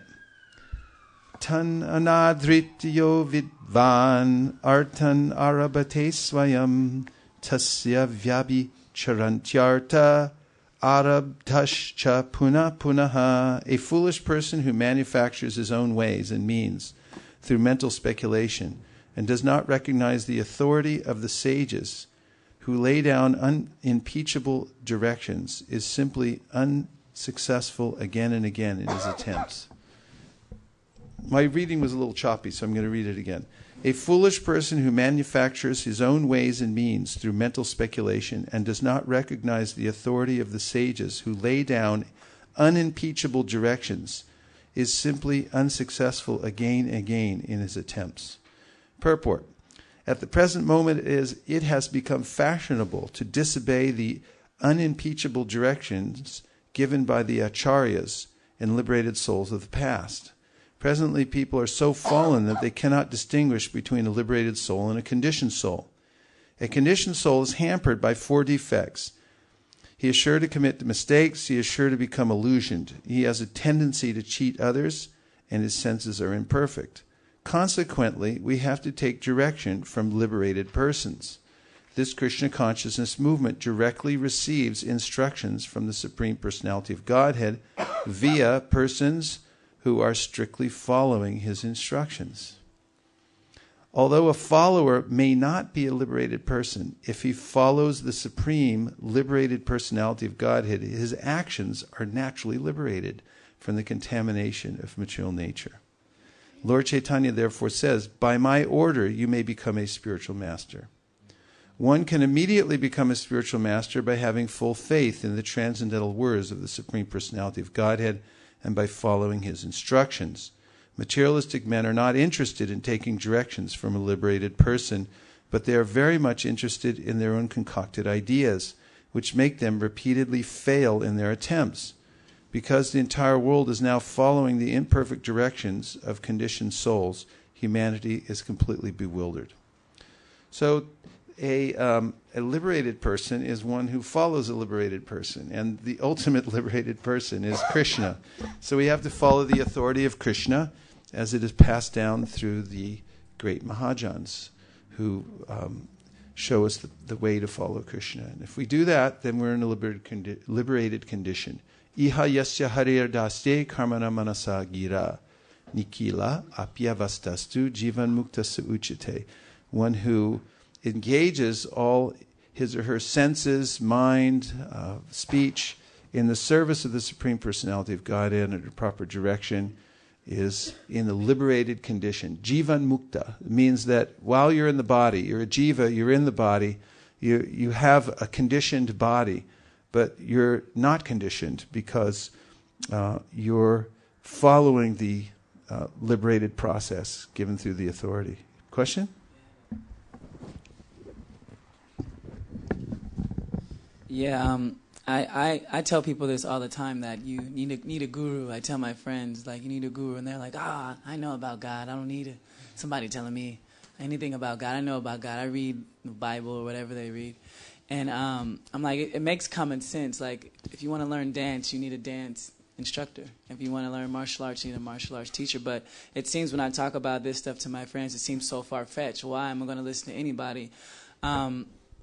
And maybe that is because they don't have good karma to come into contact with a liberated soul. Because I know you kind of have to be somewhat have good karma, or maybe done some things from a past life to actually have that happen. And so I think the question I'm getting to is like, chanting can get you to meet that liberated person at some point, right? Chanting enough rounds to... Well, yeah. I mean, generally, if you're chanting a lot of rounds, you probably met a liberated person already. But not everybody needs a guru. That's a fact. Because not everybody wants a guru. To need a guru means that you make a decision that you want to know God. And the guru appears when the need is there. Krishna responds to all of our desires. Ekobahonam yovidhati kaman. That's his eternal position. Ye yatamam prapadyante tamstatayava bhajamyaham. Krishna is fulfilling the desires of all living entities. And that's we get what we're after. So bahunam janmanamante jnanavam mam prapadyate vasudeva sarvamiti sa mahatma sudurlabha. After many, many births and deaths, when one comes to this position of wanting to surrender, then Krishna arranges. Brahmanda brahmate kon bhagyavan jeev guru Krishna prasadi pai bhakti lata beach. When one becomes fortunate that he or she has this desire in the heart that I have to know God, I just have to know. That's what Krishna responds to, and he arranges that the teacher comes. And if you feel like, what do I want a teacher for? You won't see a teacher anywhere. But when you have this intense desire to know Krishna, you'll see teachers everywhere. The guru is manifest everywhere for somebody who's actually open-minded. Look, Trinad api sunichena, toror api suhishnuna, amanina manadena, kirtaniya sadari. Within this often quoted prayer from Lord Chaitanya Mahaprabhu about being humble, look at the metaphors there, grass.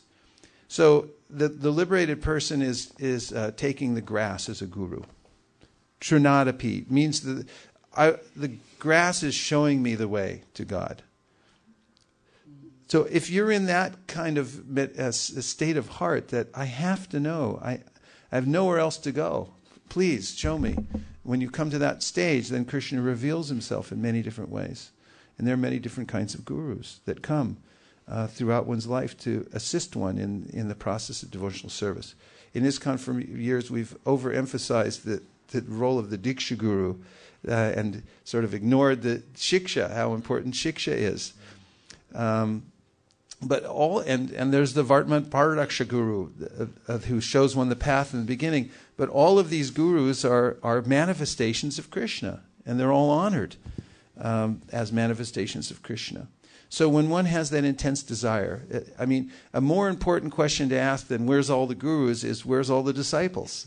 Because a guru is just a disciple. That's what a guru is. A guru is somebody who's, become fully surrendered to a guru. And that person is fully surrendered to his guru. And it goes back as a line of fully surrendered, submissive hearers. That's what Srila Bhaktisiddhanta Saraswati Thakur called our disciplic succession. The line of submissive, surrendered hearing, from the Supreme Absolute Truth. And you can only do that when you're open. Otherwise, as Mahatma Prabhu always says, the three words would block all learning, I know that. And somebody's telling you, I know that. Tell me, I don't know. I don't need you. What do I need you for? But a person who's hungry and is just like, they'll listen to so many people. I mean, not that they don't discriminate, but that they actually learn lessons from everybody, and they're actually able to take full advantage of a Diksha Guru, a Shiksha Guru, and all the other kinds of gurus that come to them in their life. So we need this to transcend the modes of material nature. Otherwise, we have what's called shraddhabhas, or mixed faith. Faith which is just really a shadow of faith, not pure faith.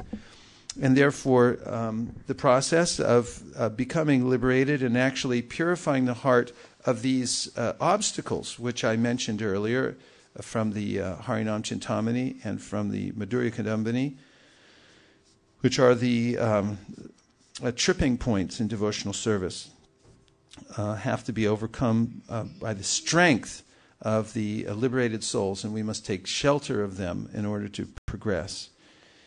And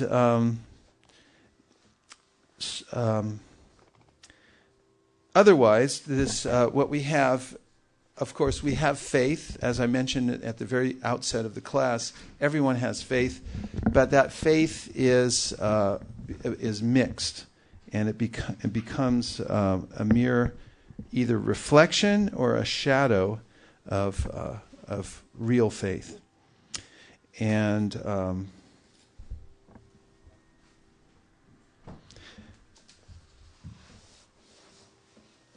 Krishna tells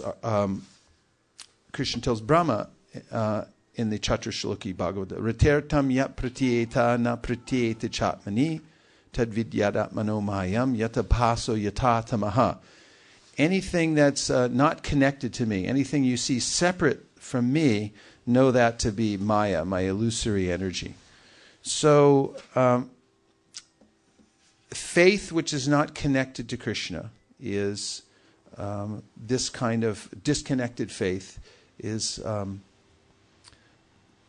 contaminated faith. So we're looking for pure faith. So more evidence.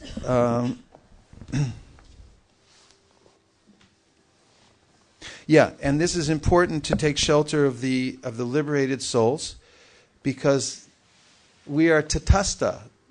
Tatastha means that we've become vitally affected by our association. Whomever we associate with, we acquire their qualities, the qualities of that person enter our heart. Therefore, it's very much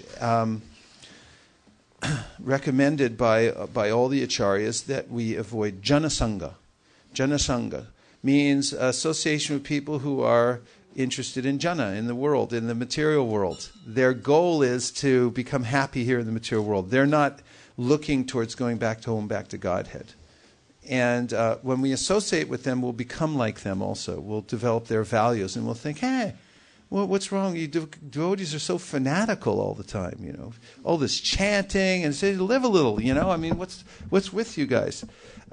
You know, you can develop any number of contaminated desires by associating with people who have them.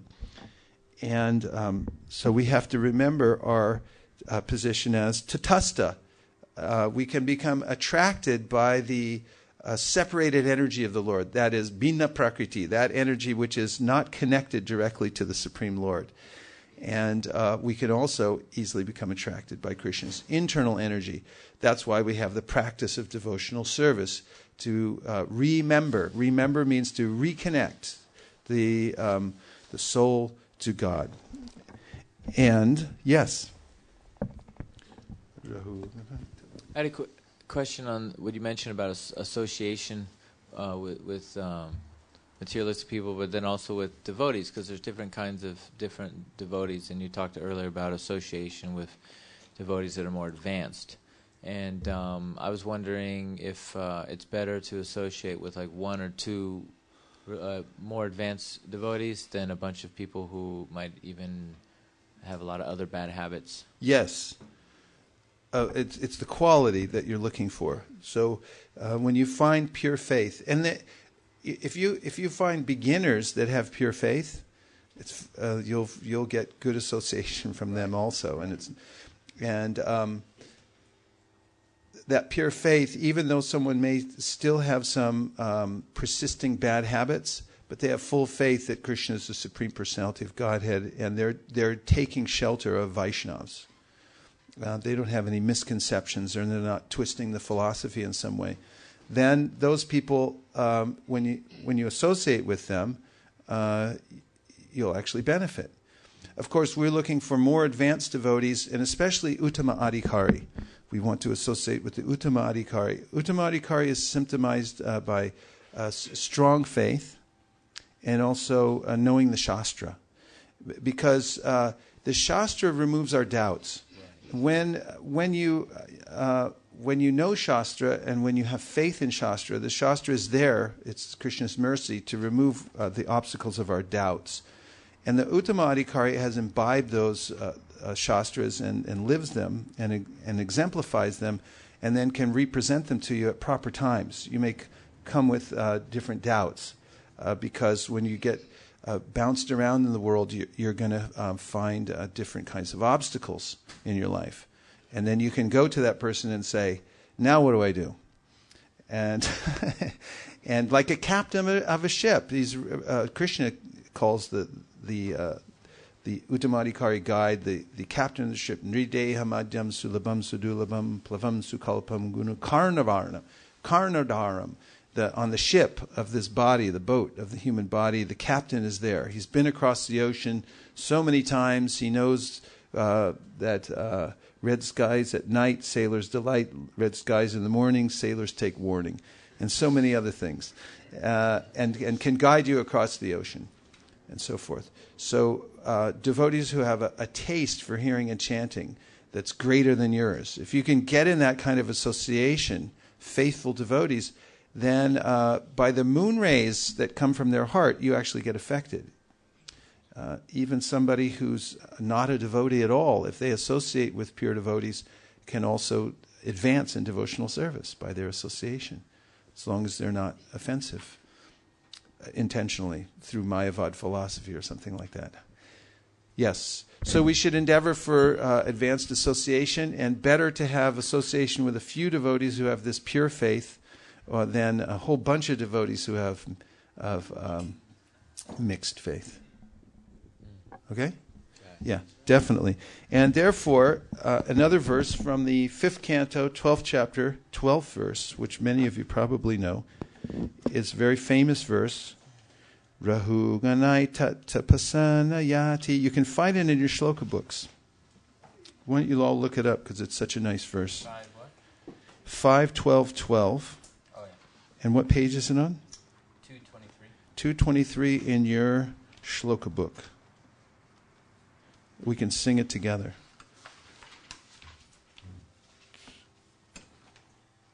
Rahu ganai tapasana yati na chejaya nirvapanad grahadva na chandasa naiva jalagni suryar vina mahatpada rajo bhishekam. I'll read the translation. My dear King Rahugana, unless one has the opportunity to smear his entire body with the dust of the lotus feet of great devotees, one cannot realize the absolute truth.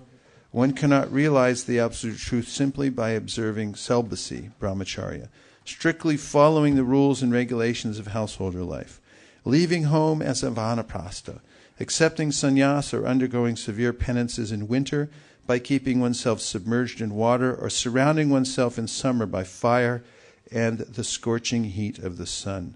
There are many other processes to understand the absolute truth, but the absolute truth is only revealed to one who has attained the mercy of a great devotee. Purport. Actual knowledge of transcendental bliss can be bestowed upon anyone by a pure devotee. Vedeshu durlabham adurlabham atma bhaktau. One cannot attain the perfection of spiritual life simply by following the directions of the Vedas. One has to approach a pure devotee. Anyabhilashita shunyam jnana karman yadavritam. By the grace of such a devotee, one can understand the absolute truth, Krishna, and one's relationship with him. A materialistic person sometimes thinks that simply by executing pious activities and remaining at home, one can understand the absolute truth. That is denied in this verse. Nor can one understand the Absolute Truth simply by observing the rules and regulations of brahmacharya, celibacy. One only has to serve the pure devotee. That will help one understand the Absolute Truth without fail. So that verse epitomizes what Lord Chaitanya taught Sanatana Goswami about coming to the stage of advanced devotional service. And it comes by the mercy of a pure devotee. One must follow in the footsteps. And rajo bhishekam means to actually take an abhishek, take a bath in the dust from the feet of a pure devotee. That means a way of life, of which one places oneself under the shelter of a pure devotee. And from doing that, one can attain the perfection of life. Shushu shro sharadhana sya vasudeva kataruchi syan mahat sevya vipra punya tirta nishevanat. By serving a great soul, one gains affinity for hearing about Krishna, because the heart becomes pure just by serving the pure devotee of the Lord. Mahat sevam dwaram ahurva muktes tamo dwaram yoshitam sangi sangam mahantaste samachita prasanta vimanyavak suridak sadavoye. This verse was spoken by Rishabhadeva. And Rishabhadeva says that the door to liberation is open when you serve a great soul. And when you serve materialistic people, the door to hell. You go to hell. And then the pure devotee is described as his qualities are, he's tolerant. Vimanyava, he's equal to all the kinds of living entities. Doesn't become angry when preaching to others. Surida sadavoye, these are symptoms of a sadhu, are given in the Shastra. Titikshava, karunika, surida sarvadehinam, ajatra shatrava santa. This is titiksha, means tolerance. Surida sarvadehinam, he's friendly to all living beings, doesn't have enemies, and so forth. So this kind of service, Haribo, renders back. Now we can really get into it. Okay. So 329.8 is our next entry. What? Question?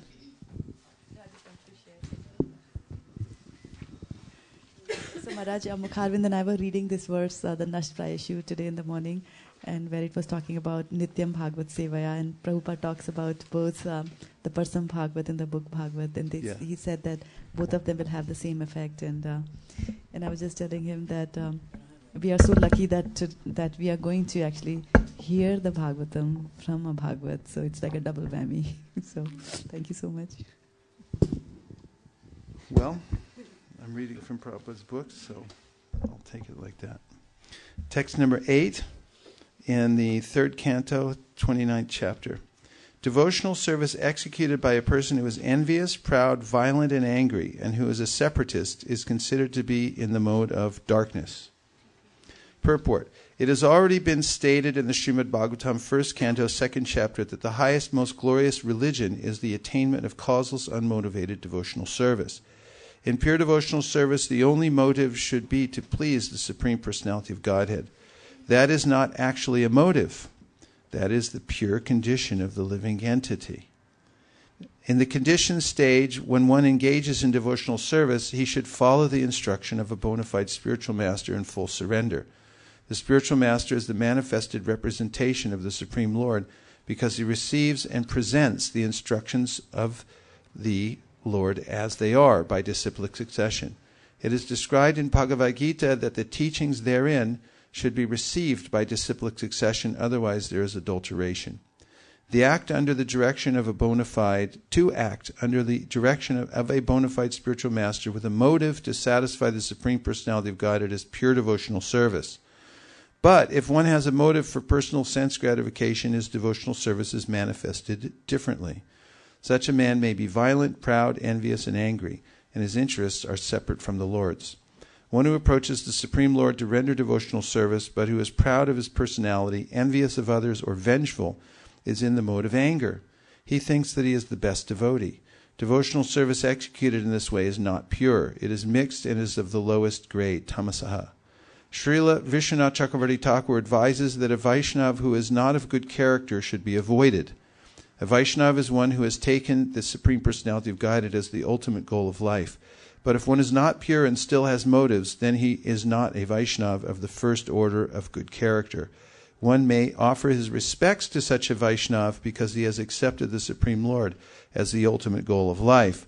But one should not keep company with a Vaishnava who is in the mode of ignorance. Clear? Yes. Yeah. So, Question. yeah, one sec.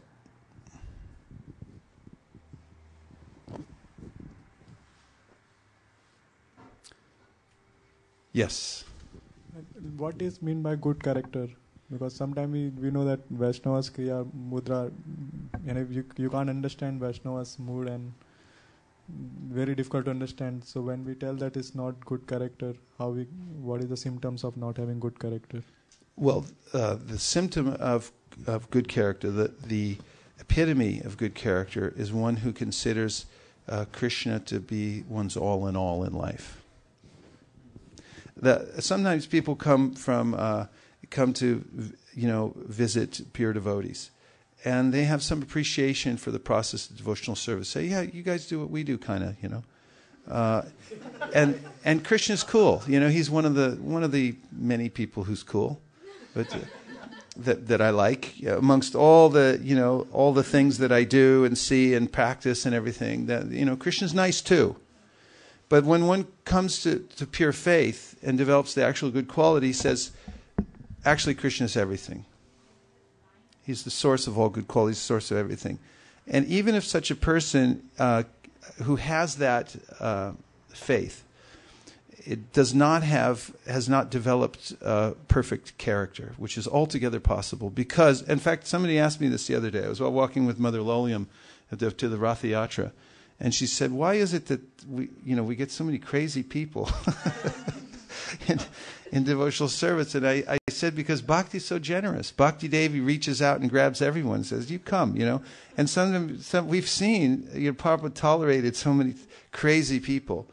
But they had this one quality which carried the day, which was Krishna's the Supreme Personality of God, and He's the all in all. When one has that proper conception, this is the ultimate good quality. This is mentioned in the Bhagavad Gita, 13th chapter, verse 8 through 12, amanit vamadam vitvam ahimsa shantirarjavam, etc. And in that verse, it's mentioned that unalloyed devotional service to me. And the commentary says that of all the 20 qualities mentioned, humility, pridelessness, nonviolence, and so on, the most important out of all these is unalloyed devotion toward the Supreme Lord. Rupa Goswami confirms that if a person has this conviction that Krishna and his devotees are the ultimate goal of life, but hasn't developed the other good qualities, that person is still to be accepted. Of course, as we're hearing from this verse, we have to discriminate also. If a person is highly contaminated, it doesn't mean that we have to intimately take his or her association. But we should be able to recognize that in someone, and the difference between someone who has impeccable qualities, apparently, but who doesn't have this faith in Krishna. We're not interested in that kind of association. However, but when one has that conviction that Krishna is the Supreme Personality of Godhead, then yasyasti bhaktir bhagavatiya kinchana sarver gunas tatra samasate sura harava bhaktasya kuto mahadguna manoratena sati davato bihi. This verse from the Srimad Bhagavatam says that when one has faith in Krishna and becomes a devotee, then naturally all the good qualities of the demigods will manifest in him. Jiva Goswami says it means actually that even the devas will want to associate with such a person. Somebody just bought a Sri Upanishad? Make sure to turn your phones on in the class, because when it goes off, that's Hansa Priya's. All right. So if you have that one quality, then all the other good qualities will gradually manifest. And Krishna in the Bhagavad Gita says, what? Api chet sudaracharo bhajate mamananya bhak sadhureva samantavya samyak vyavasito hisaha. That even if, api chet, somebody has these horrible qualities externally, but they're determined that I'm going to be a devotee, that I am a devotee, they're properly situated in that, then sadhureva samantavya, emphatically you must accept them as sadhu. They're sadhu. So that's how we consider that, that's the best of qualities. You have a follow-up question. Go ahead. But we don't have to take their association even. No, you don't have to take their association, but we respect them, as does Devahuti. Aho batashva pachato gariyan yajiva grevartate nama tubhyam te pustapaste juhuvus sasna arya brahmanachur nama grananti yete. She says, oh, how wonderful it is. She's glorifying these devotees who that they can say Hare Krishna. And Rupa Goswami says, that means recognizing someone who can say Hare Krishna, that they've performed all kinds of previous ritualistic activities, gone to all the holy places and things like that. Anyway, I'll keep moving because there's a few more things I want to cover. But we should discriminate. Also refer to Nectar of Instruction, verse 5, Krishneti yasa giritam manasadriyeta, etc. In that verse, Rupa Goswami tells how we should associate with various classes of devotees. That is, somebody who says Hare Krishna, in our mind we should respect them. And someone who's accepted Diksha, a vow of initiation, we should offer bodily obeisances. And somebody who's become advanced in the process of devotional service, obviously their heart has become cleansed of impurities. That person, we should aspire to serve them and be with them and do whatever we can. Just stick to them. That's how you advance in devotional service. So 329.8 we did. And so we are still on the topic of faith which is mixed. And there are a couple different kinds of mixed faith. So this is sort of a sutra, and that is, well, it's not really a sutra because it's a little long, but a person with weak faith in the right conception is better than a person with strong faith in the wrong conception. Dixit likes that one. Okay, Madhya 19:158. More for gardeners. Bhakti gardeners, are you ready? Yes. Everyone doing well? Yes. Okay so far? Okay, we'll go on. Mahaprabhu, Kintu jadi la tarashange ute upashaka bhukti mukti pancha jato ashankya taro lekha. Sometimes unwanted creepers, such as the creepers of desire for material enjoyment and liberation from the material world, grow along with the creeper of devotional service. The varieties of such unwanted creepers are unlimited. Text 159. Nishidachar kutinati jiva hinkshana labo pujo pratishtari jatto upashaka gano. Some unnecessary creepers growing with the bhakti creeper are the creepers of behavior unacceptable for those trying to attain perfection. Diplomatic behavior, animal killing, mundane profiteering, mundane adoration, and mundane importance, all these are unwanted creepers. Purport. There is a certain pattern of behavior prescribed for those actually trying to become perfect. In our Krishna consciousness movement, we advise our students not to eat meat, not to gamble, not to engage in illicit sex, and not to indulge in intoxication. People who indulge in these activities can never become perfect. Therefore, these regulative principles are for those interested in becoming perfect and going back to Godhead. Kuti nati, or diplomatic behavior, cannot satisfy the Atma, the soul. It cannot even satisfy the body and mind. The culprit mind is always suspicious. Therefore, our dealings should always be straightforward and approved by Vedic authorities. Talk about straightforward dealings. I just saw on Facebook yesterday, Jayadvaita Swami had published his finances for the year. It's so nice. You know, he accounts for every penny that he spends in his ashram, and then he publishes it on his website. And now he puts it on Facebook. $16 for clothes in 2012, and you know, but the point is, it's a straightforward presentation. Here's, you know, full disclosure, what I have, what I'm doing, and so forth. And he doesn't have to say anything. He doesn't have to. He preaches by his example. The straightforwardness is a very powerful thing. If you're very straightforward in your dealings and don't try to cut corners and cheat, then you have some potency. If we treat people diplomatically or duplicitously, our spiritual advancement is obstructed. Jiva hingsana refers to the killing of animals or to envy of other living entities. The killing of poor animals is undoubtedly due to envy of those animals. The human form is meant for understanding of Krishna consciousness, atato brahma jignasa, but for inquiring about the Supreme Brahman. For inquiring about whom?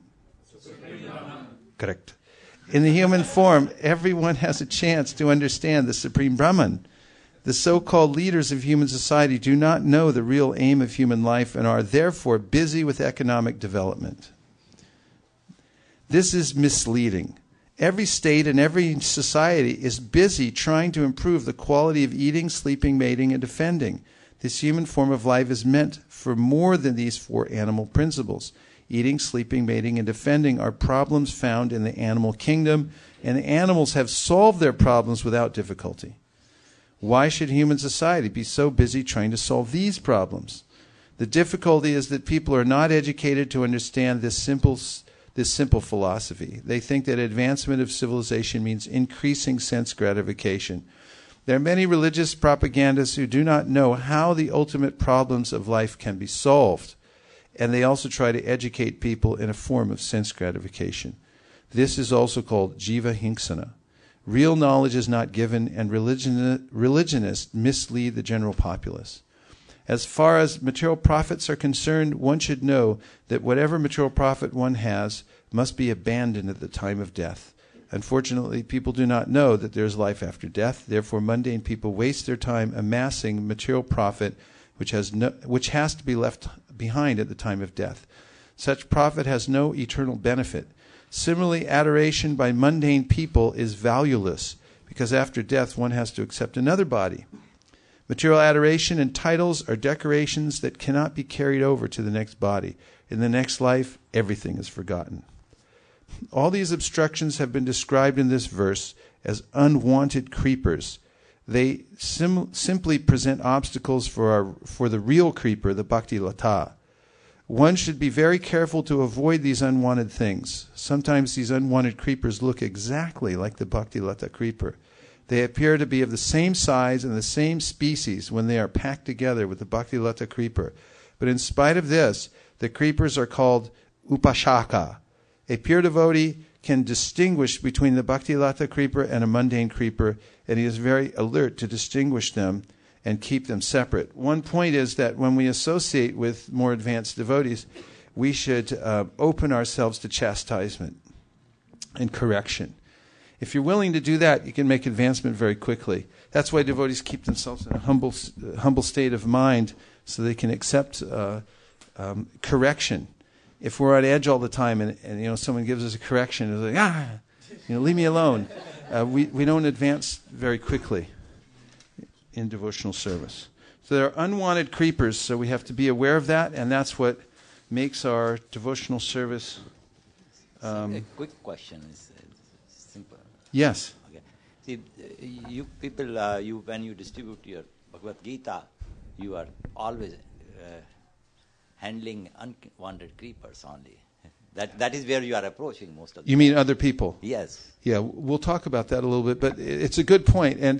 And see, preaching requires discrimination. Therefore, the Shastra says, Ishvare tadadineshu balisheshu dusatsucha prema maitri kripopeksha yakaroti samadhyamaha. The preacher, the madhyama adhikari, which is a very advanced position in devotional service. Even kanishta adhikari is advanced. To have any adhikari for devotional service is advanced. So kanishta, but madhyama adhikari is a very high position in life. And Prabhupada was eager to create madhyams and uttama adhikaris.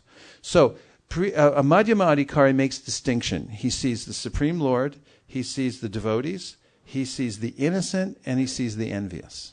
He has to distinguish between. And that's when you're moving around in the world and you're presenting Krishna consciousness to others, you have to be aware of these four entities. And he acts differently according to the different entities he meets. So for Ishvara Krishna, he's giving all his love. For the devotees, he makes appropriate friendship. For the innocent, he pours in as much mercy as possible. And for the envious, he shows indifference. And that is, he doesn't deal with them. Not his duty. Doesn't that make you feel better? You don't have to deal with envious people. We're not in the process of trying to convert everybody. We're in the process of selecting those who are ready to be taken back to Godhead. Collect the fortunates, Prabhupada said. So, and as a specific example, in the process of presenting Bhagavad Gita, Krishna says very clearly in the Gita, don't preach to those who are not austere or devoted. This message is not for them. So what does that mean? Why are we holding open class in all kinds of places? Woodstock, here, let's do a Bhagavad Gita class. And distributing Bhagavad Gita to people, all over the world. Well, when we meet them, we try to find the most favorable situation, which is we try to find people who are austere or devoted, or to make them devoted or austere.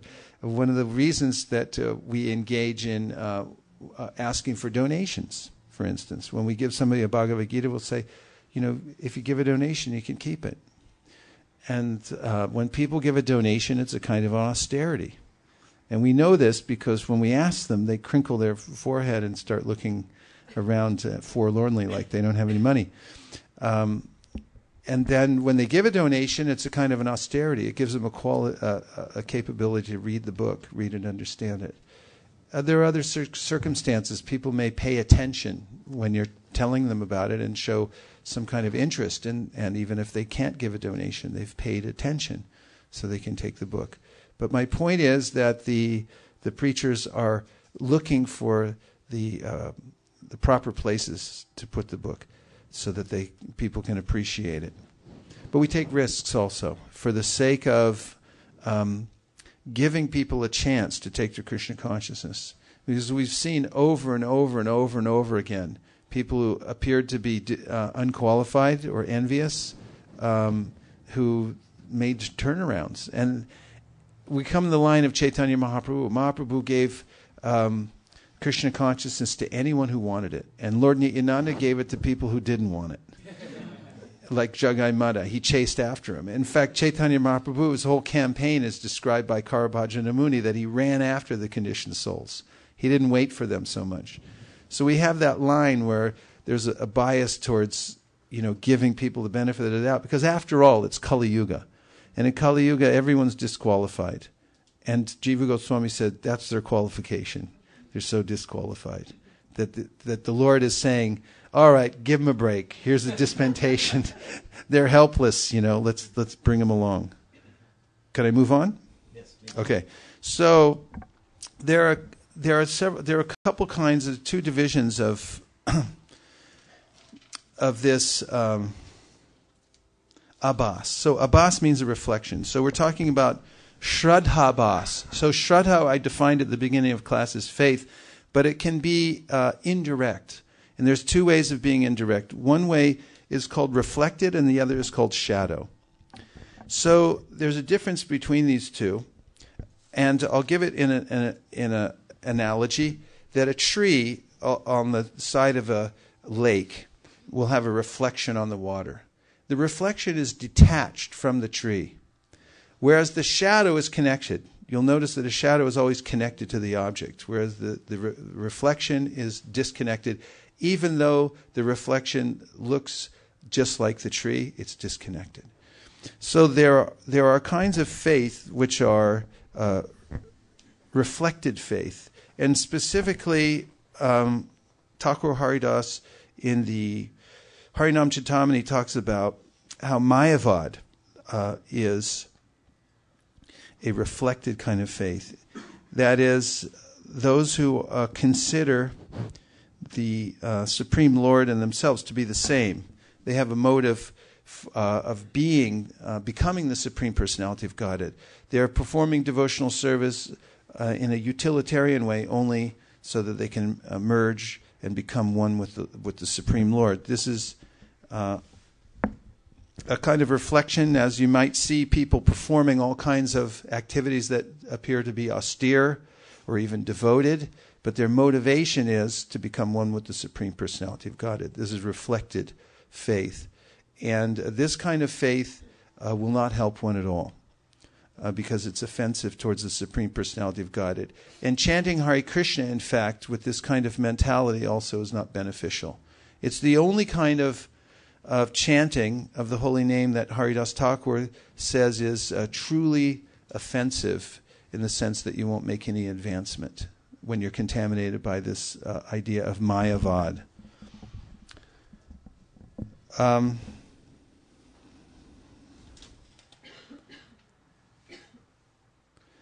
And therefore, Mayavad, or this reflected faith, can't be purified unless somebody gives it up. And there are a couple of examples of people who have given it up, like Prakashananda Saraswati was a Mayavad, Paka Mayavadi.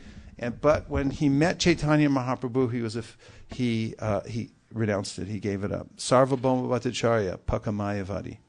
But by the association of Sri Chaitanya Mahaprabhu, he renounced it. He gave it up. He didn't keep even an ounce of it. How do we know that? Soon after his conversion, when reading the Bhagavatam, he complained to Mahaprabhu and said, this verse that says, Muktipade, tate anukampam susamikshamanu, he said, I don't like this anymore. And Mahaprabhu, it was internally very pleased, but he said, externally, you can't change the Bhagavatam. And then he gave him an alternative explanation of Muktipadi. It means the lotus feet of Krishna, who awards liberation. So he adjusted it. But that shows how a person who gives up the conception of Mayavad and becomes a devotee becomes so sensitive to pure faith and doesn't even want to touch the other semblance of devotional service, the reflected devotional service. Then, of course, the other is like a shadow, or shadowy devotional service, which is devotional service or faith from, as was mentioned earlier, from people who have mixed in some material motive. Chaturvida bhajante mam jana sukritino arjuna arto jignasa artarti jnani cha bharatarshava. 4 kinds of pious people approach Krishna in devotional service, but they want something from it. These people can be purified by the process of devotional service. They can become purified. Also, another type of person with shadowy faith is one who inadvertently comes in contact with pure devotees, or the process of devotional service. We see all the time that there are people who just happen to wander into a devotional situation, like a Rathayatra, or I met these 2 guys from Sweden when I was in Vrindavan for Purushottam Mas one year, and boy, was it packed. Millions of people going around Govardhan every single day, every minute of every day. I went to sleep at Radhakund just to see if I could wake up at 1 o'clock in the morning and find a peaceful time to do my parikram. And get up at 1 in the morning, 1 million people. Get up at 2 in the morning, 1 million people. So anyway, I was in Vrindavan and I saw these 2 Europeans with backpacks on. And I said, what are you looking for? And they said, looking for a place to stay. And I said, where are you from? They said, Sweden. I said, what are you doing here? We said, I don't know. We're just traveling around the world, and someone told us to come to this place, so we're here. And I showed them where they could stay in Vrindavan. And then a week later, I was there, and there's millions of people. And out of the crowd emerged these 2 Swedish guys with their backpacks on. And I said, hey, how you doing? It was like a miracle that we met again with these millions of people. And I said, what are you doing here? And they said, someone told us to walk around that hill. So we did it. I mean, and the Shastras talk about doing devotional service during Purushottam Mas, what to speak of in Vrindavan, going around Govardhan Hill, Radhakund.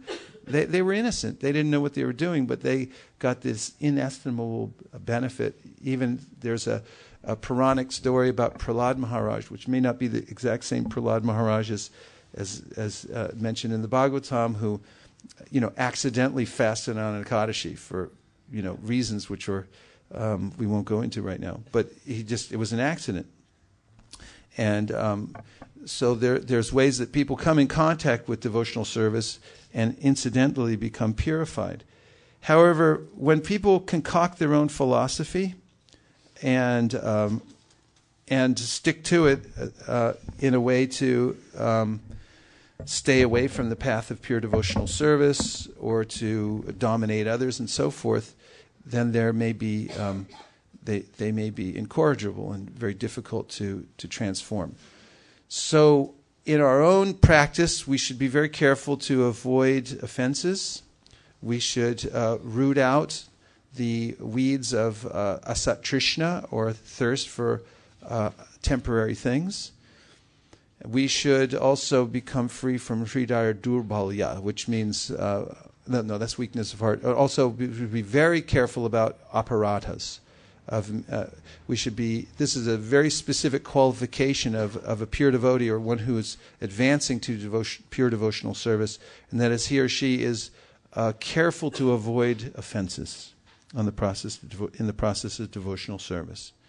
And now, just for good measure, I'm going to read the definitions of the devotees who perform devotional service in passion and goodness and transcendence, if I may. Permission? Okay. Text number 9. The worship of the deities in the temple. This is 329.9. The worship of the deities in the temple by a separatist with a motive for material enjoyment, fame, and opulence is devotion in the mode of passion. Purport: the word separatist must be understood carefully. The Sanskrit words in this connection are binna drik and pratag bhavaha.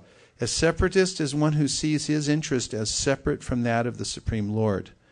Mixed devotees, or devotees in the modes of passion and ignorance, think that the interest of the Supreme Lord is supplying the orders of the devotee.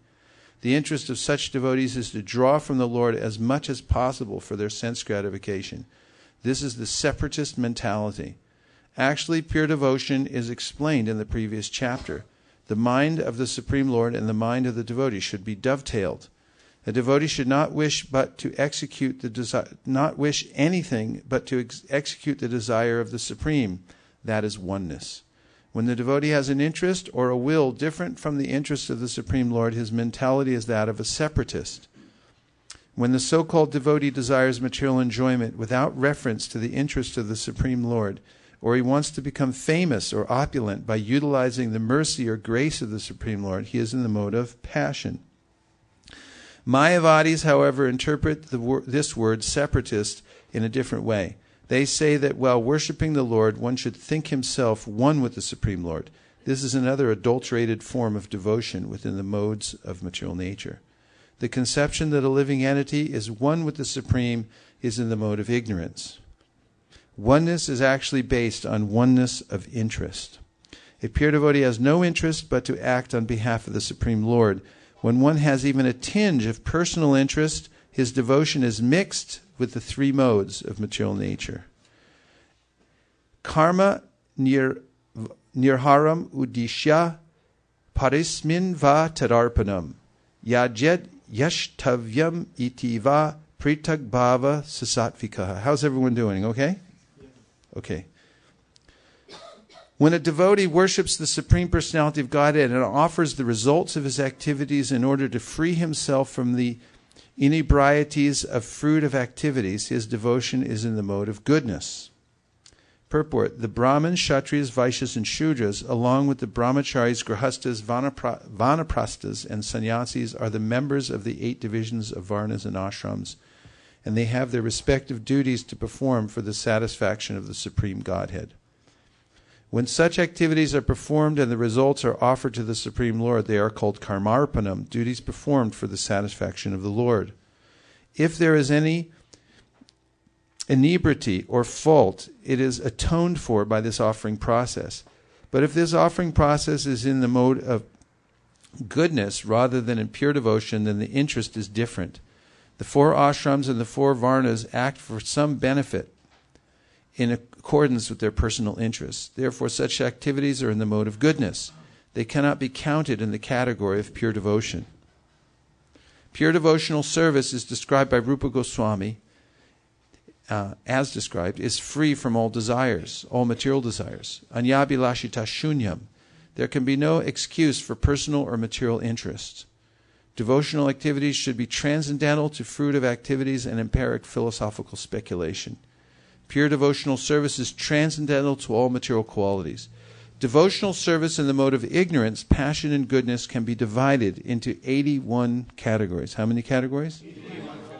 There are different devotional activities such as hearing, chanting, remembering, worshipping, offering prayer, rendering service, and surrendering everything, and each of them can be divided into 3 qualitative categories. There is hearing in the mode of passion, in the mode of ignorance, in the mode of goodness. Similarly, there is chanting in the mode of ignorance, passion, and goodness, etc. 3 multiplied by 9 equals? And when again multiplied by 3, it becomes? Correct.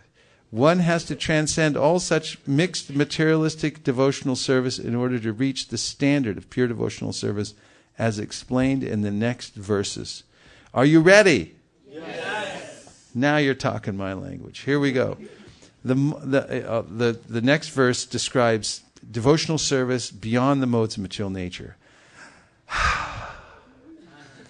Madguna shruti matrena mai sarva guhashaye mano katir avichinna yata gangam basom budao lakshanam bhakti yogasya nirgunasya hudaritam ahaituke avyahita ya bhakti purushotame. The manifestation of unadulterated devotional service is exhibited when one's mind is at once attracted to hearing the transcendental name and qualities of the Supreme Personality of Godhead who is residing in everyone's heart. Just as the water of the Ganges flows naturally down towards the ocean, such devotional ecstasy, uninterrupted by any material condition, flows towards the Supreme Lord. Purport. The basic principle of this unadulterated, pure devotional service is love of Godhead. Madguna shruti matrena means just after hearing about the transcendental qualities of the Supreme Personality of Godhead. These qualities are called nirguna. The Supreme Lord is uncontaminated by the modes of material nature, therefore he is attractive to the pure devotee. There is no need to practice meditation to attain such attraction. The pure devotee is already in the transcendental stage, and the affinity between him and the Supreme Personality of Godhead is natural and is compared to the Ganges water flowing toward the sea. The flow of the Ganges water cannot be stopped by any condition. Similarly, a pure devotee's attraction for the transcendental name, form, and pastimes of the Supreme Godhead cannot be stopped by any material condition. The word avicchina, without interruptions, is very important in this connection. No material condition can stop the flow of devotional service of the pure devotee. The word ahaituki means without reason.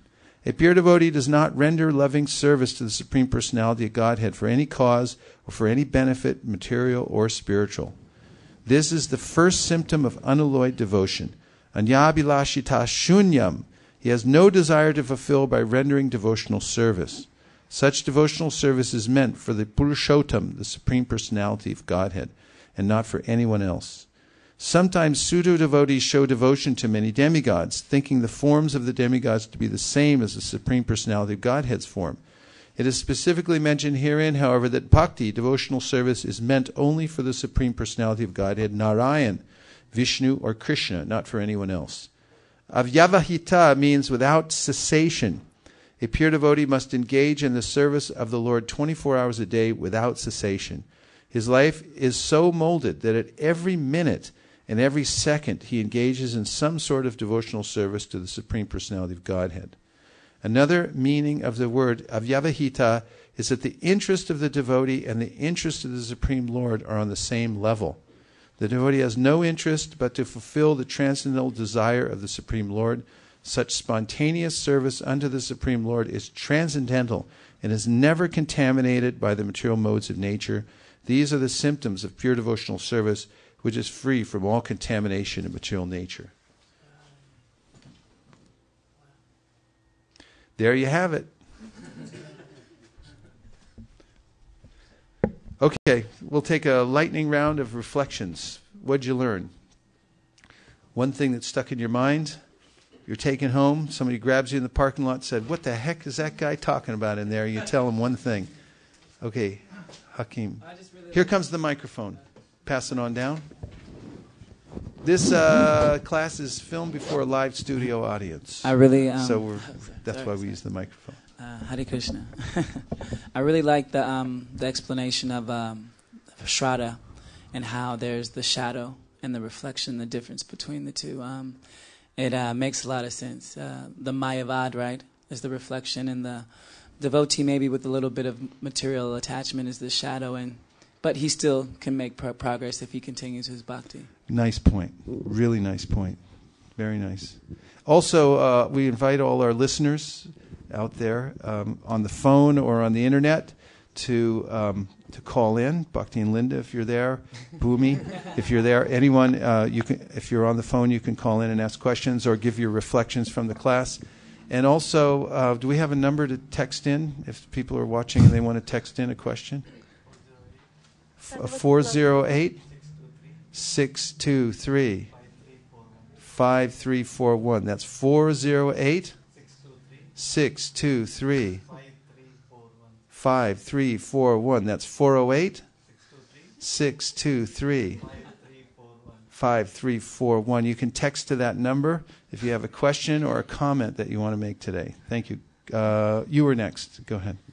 I really liked that. Actually, I was listening to one of the lectures, audio recorded lecture, and you had mentioned that a hetuki and a pratihatat, which is uninterrupted and unalloyed devotional service, so which kind of ties in here.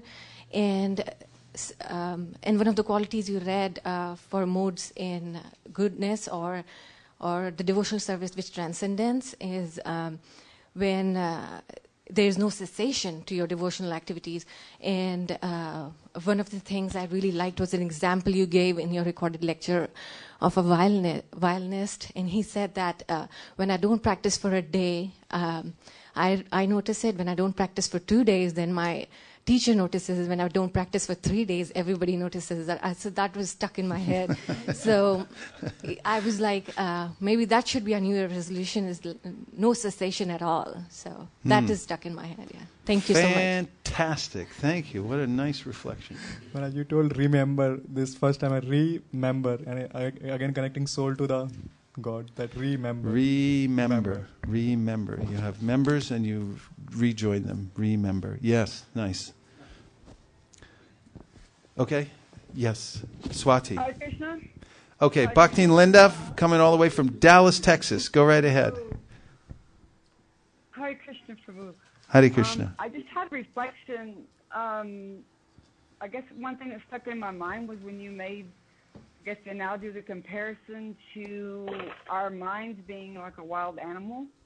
Yes. When you were talking, because it seems like no matter how much we try to tame it, or maybe some days assume, well, I've got this down, I have it tamed. Well, then the next day it gets, it's like loses its mind, just goes crazy. And I appreciate that when you were just talking about just staying with it. Even on the days, we have no attention span, we have no desire, our mind is just here and there, it's almost like a ping pong ball sometimes, or a pinball. But to get out of that is just to be diligent and keep practicing and stay with it. Excellent, and excellent I want to say I point. appreciate that. Yeah, thank you for your point. It's the nature of practice that some days you'll be up, some days you'll be down, but you're regular. That's why it's called abhyas. You do it over and over and over and over again, whether you feel like it or not. And that's how people get to be masters at something. And that's how one becomes a spiritual master, to master the senses, by practicing even when you don't feel like it. People only practice when they feel like it don't practice a whole lot. Okay. So, Swati. I found this very important for me at least, that associate with more advanced devotees and keep yourself open to chastisement and keeping yourself in a humble state, because I think personally for me it's a little hard. I'll take it like I'll become very upset or something, or maybe totally annoyed. So this is a very big learning. That's a nice point. Thanks for bringing that one back. We find in the character of advanced devotees, they relish the chastisement. An example, Advaitacharya, when Kamalakanta Vishwas, who was his servant, received chastisement from Sri Chaitanya Mahaprabhu, Advaitacharya complained to Mahaprabhu. He said, "Why are you showing him more favor than me? You chastise him openly, but for me you only give these kind words of praise and so forth." And there are many examples of this. Lord Nityananda once kicked one of the pardon me? Shivananda Sain.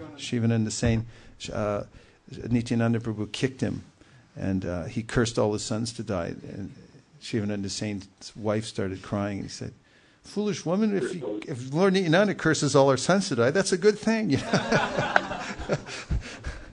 Let me be kicked over and over again, the devotee's thinking. Yes. I got 3 messages, Prabhu. I'll go one by one. First in, first out. Dandavats, Prabhuji, I'm unable to ask question over the phone. Can you please ask Prabhu about indifference? What is the root cause of this indifference? It is very discouraging to know that we are indifferent even after knowing the cruel nature, OS, Maya, and the glories of devotional service. By Gandharvika. Yeah, we met Gandharvika. Haribo. You knew with an intricate, deep question like that, it had to be Gandharvika. It has her name on it. So, it's a very interesting point because there's no apparent cause. I mean, you can think distraction. Well, you distracted me. But even when distraction's not there and there's no reason to sleep or anything else, you say, no, I'm not into it. And so what is the root cause of that? The root cause is envy of the Supreme Personality of Godhead. Because if we started talking about me, I'd wake right up.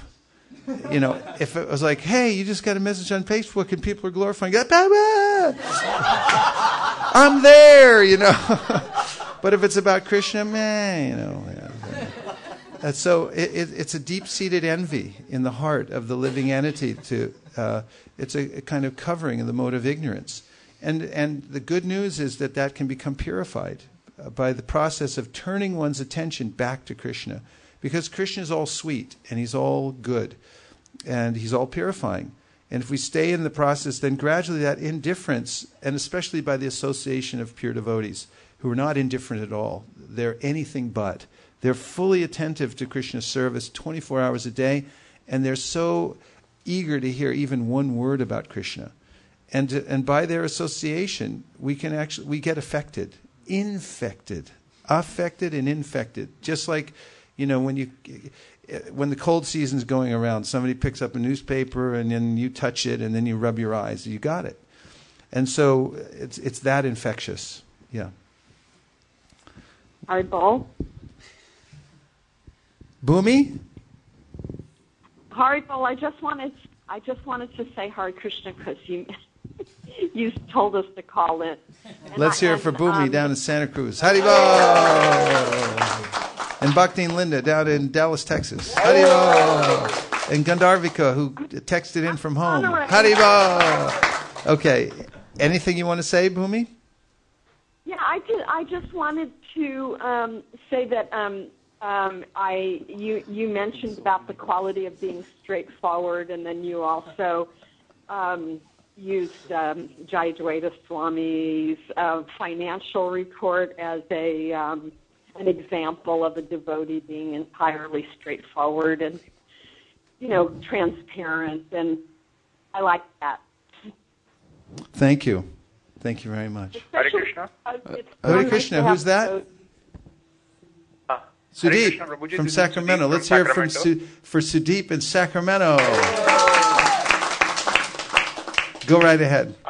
Prabhuji, it's very difficult to pick out what I liked the most because the entire lecture was amazing.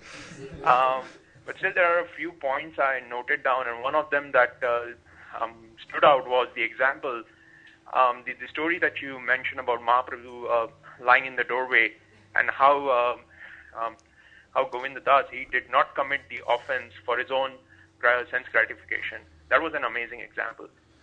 Thank you very much. The next thing that I wrote down was, I really like the statement, oneness is based on oneness of interest. That was a very, very profound statement.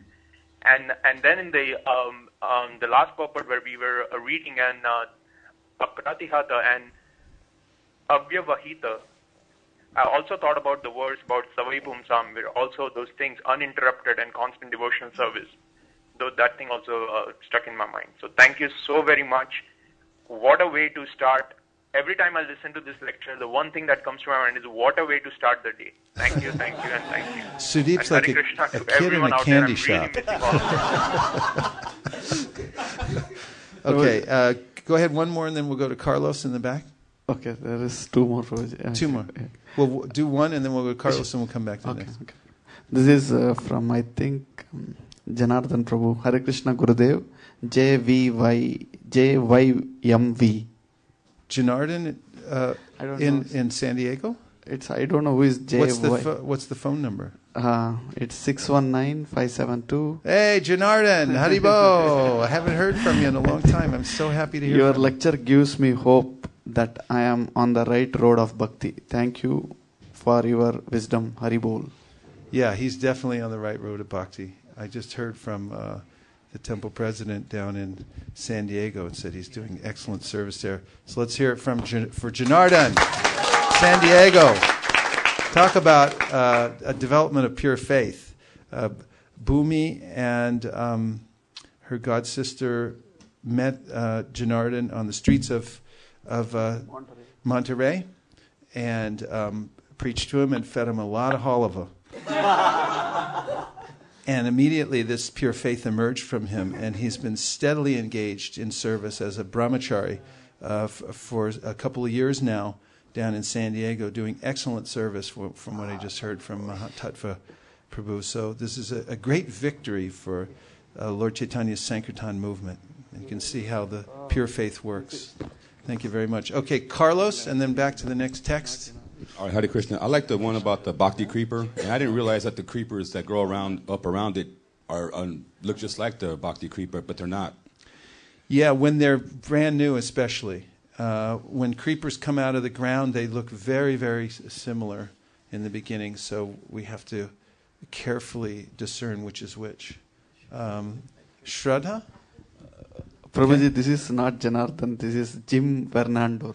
It's Jim. Okay, let's hear. Same kind of accolades for Jim. Thank you, Jim. And where's Janardhan then? Jim, tell Janardhan he better call in. We're waiting up here. And who else do you have there? Sri Kumar Prabhuji. Sri Kumar.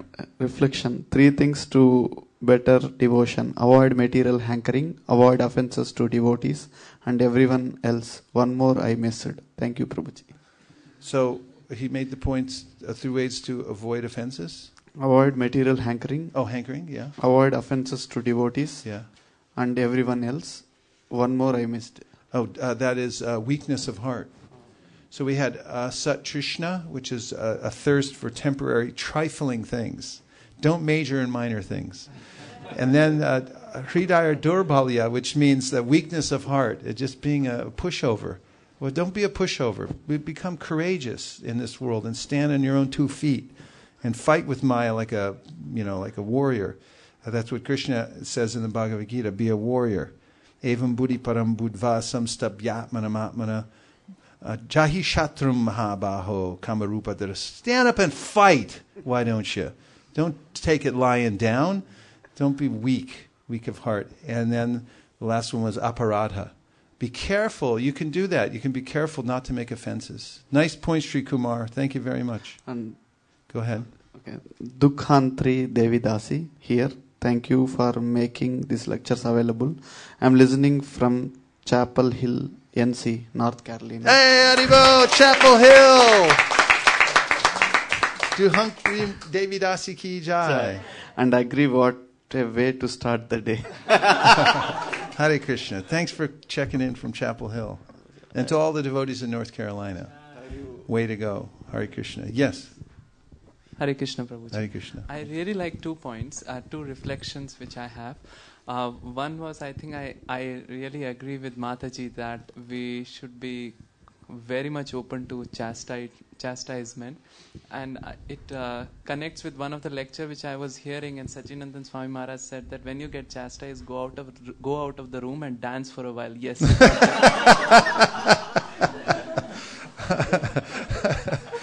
Nice. I like that. Beautiful. Thank you. And a second reflection which I really liked, and I think I will take it really with me, is that you said is the actual knowing who has a good character. Because as Prabhuji said, Vaishnav Kriya Mudra Vigyana Bhujaya, we do not know fully about the other person, and also our judgment could be very conditioned. So we would not be able to judge others properly. So the one metric which we can rely on safely is that if he thinks Krishna all in all, or if he or she really believes that, then rest assured. That is one measuring standard, but there are others that are also important. And I would like to emphasize this point about understanding who is advanced and who is not requires verifiable symptoms.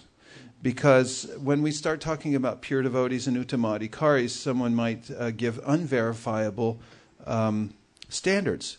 For instance, the person's always thinking of Krishna.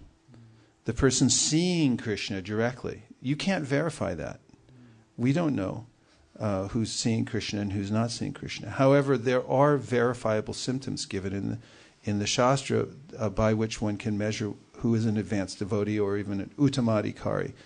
Madhyamadhikari. For instance, in the Nectar of Instruction, Srila Prabhupada says that the Uttama Adhikari is one who has accepted Diksha initiation, has continuously chanted Hare Krishna and become advanced in the scriptures, and is constantly thinking, follows the principles and preaches, and always thinking about how to spread Krishna consciousness all over the world.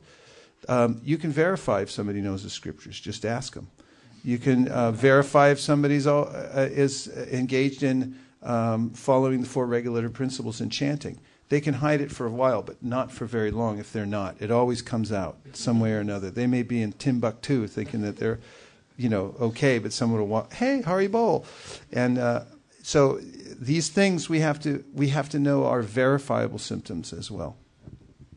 Yes. One thing which stuck into my mind, Prabhuji, like you mentioned, as soon as they hear about the Krishna consciousness and they renounced, like Sanatan Goswami, he was a big minister, and as soon as hear like Chaitanya Mahaprabhu is in Vrindavan, from like Rupa Goswami sent him a message, Sanatan Goswami just left everything, and he gave 25%. How much faith they have on Mahaprabhu words.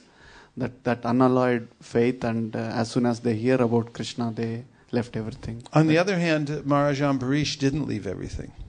Maharajan Barish kept everything and engaged it in Krishna's service. And both examples are given as of pure devotees with unmixed faith. Maharajan Barish was a king.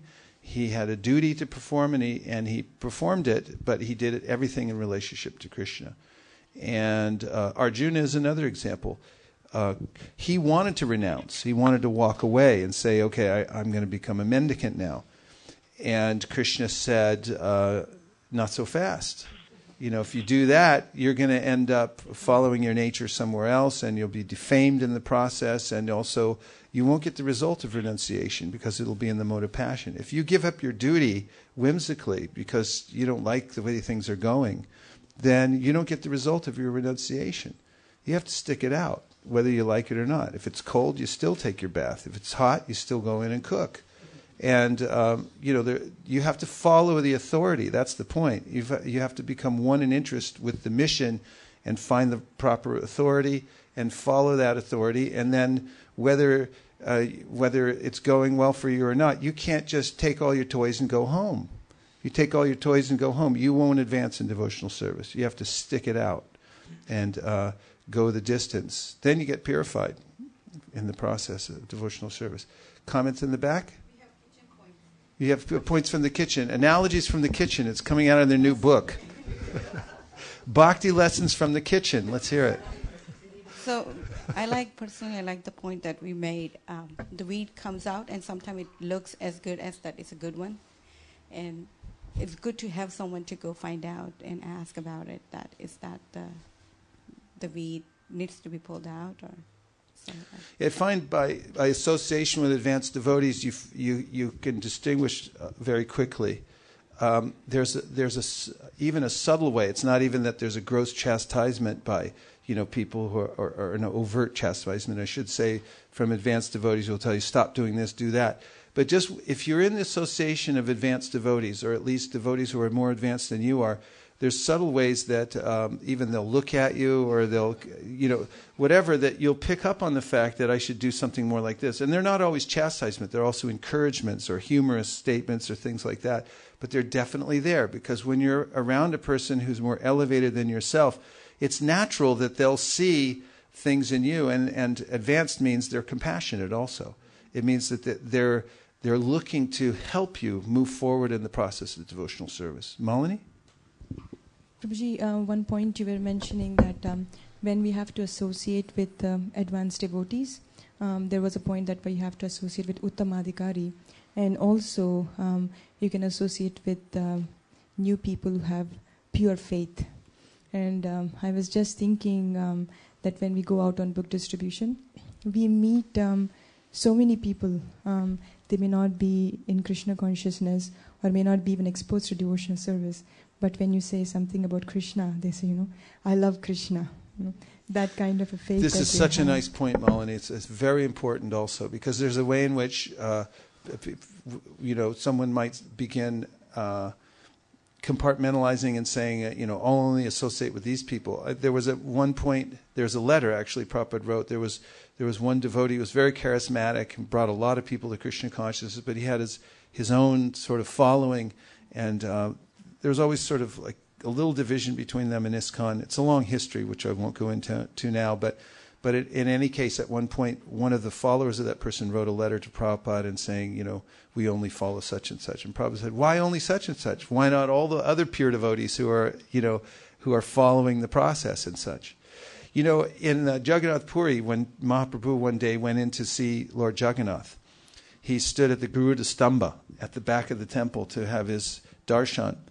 And there was a large crowd of people, and older woman came running in and climbed up on the back, on the shoulders of Mahaprabhu, and stood on his shoulders, grabbing onto the Garuda Stamba to have a better darshan of the Lord. And when Govinda saw this, he chastised the woman, said, get down right now, And then she realized what she had done. She was oblivious. She got down, she offered her obeisances again and again, please forgive me. And Mahaprabhu then, who was also oblivious, noticed what had happened. And who did he chastise? Govinda. He said, Govinda, you uncivilized person, I wish I had her kind of enthusiasm. Don't do that ever again. Let her see Lord Jagannath. And so, that spark of enthusiasm is where you find it. And it's not necessarily just in one sector or from one ashram or anywhere. It can be in any place where that pure faith is manifested. We respect it with all our heart and soul. Yes? This is kind of going back to the comment where when we want to be preachers, we have to be tolerant and be merciful. My mother was reading me a scripture in the Bible where it says, God is a jealous God. And I kind of got offended by that comment from the Bible, and I kind of chastised her and got the Bhagavatam and read some scriptures from the Bhagavatam, and I was like, oh my gosh, I'm being kind of irritable with my mother. And so how do we get rid of this irritableness when we hear ignorance? Like how do we get rid of this? Well, first of all, you have to take everything, and everything has its perspective. And when there's a statement from another scripture about God being a jealous God, there may be a context to that. I'm not a Bible scholar, but I dare to say that someone who was a Bible scholar could say, well, here's the context for this. This is what it meant in this case. It was meant for a certain person at a certain time. And obviously, there was an intention. There's an intention in the Bible to worship God with all thy heart and all thy soul. That's pure devotional service. It's there. But you can go through the Bhagavatam and find statements and isolate them and say, aha, look at this. You guys believe in, snakes, or talking snakes, or whatever. Whatever we want to pull out. Or, people sometimes try to, isolate certain things Prabhupada said from his culture at a certain time, a certain place, and just see, he's, how's that pure devotional service? So first of all, we should have a broader vision.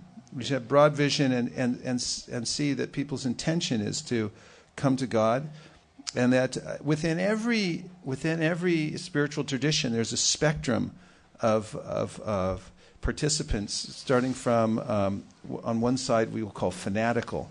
Their Kanishta Adhikaris tend to be fanatical because when you're a Kanishta Adhikari, your faith is weak, and when your faith is weak, you're inflexible, because you think, if I hear anything else that's slightly different from what I heard from my scripture, therefore I'll be ruined.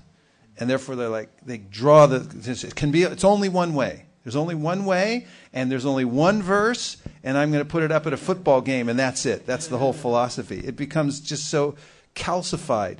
And then you get, along the spectrum into people who have stronger faith. They're more confident. They can discuss scriptures. They can have interfaith dialogue and so forth.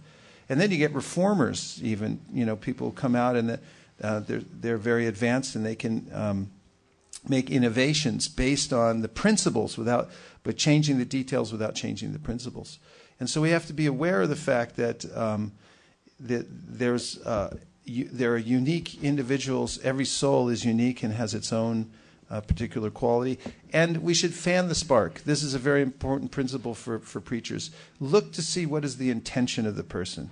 Regardless of their cultural context or religious context, see that what they're actually trying to say, that I love God. And maybe they're a Kanishta Adhikari, maybe they're inflexible, but appreciate the fact that they do have that spark, and then fan it in a positive way. And Krishna says as much in the Bhagavad Gita, where he says, don't disrupt the minds of the ignorant, but try to engage them in acts of devotional service. Don't just cut them off at the knees and say, aha, you're a demon, That's it. Okay. We're running over time because we have an event coming up. But Narendra, I've cut you off twice, so you go ahead. I relish hearing your things, so you say something. I just wanted to comment on this jealous God. Lord Krishna is also jealous because he doesn't want to devote your time to other gods. He wants total attention. There, new context. Yes. Yeah, so you could say like that. Nice. Vishaka Leela?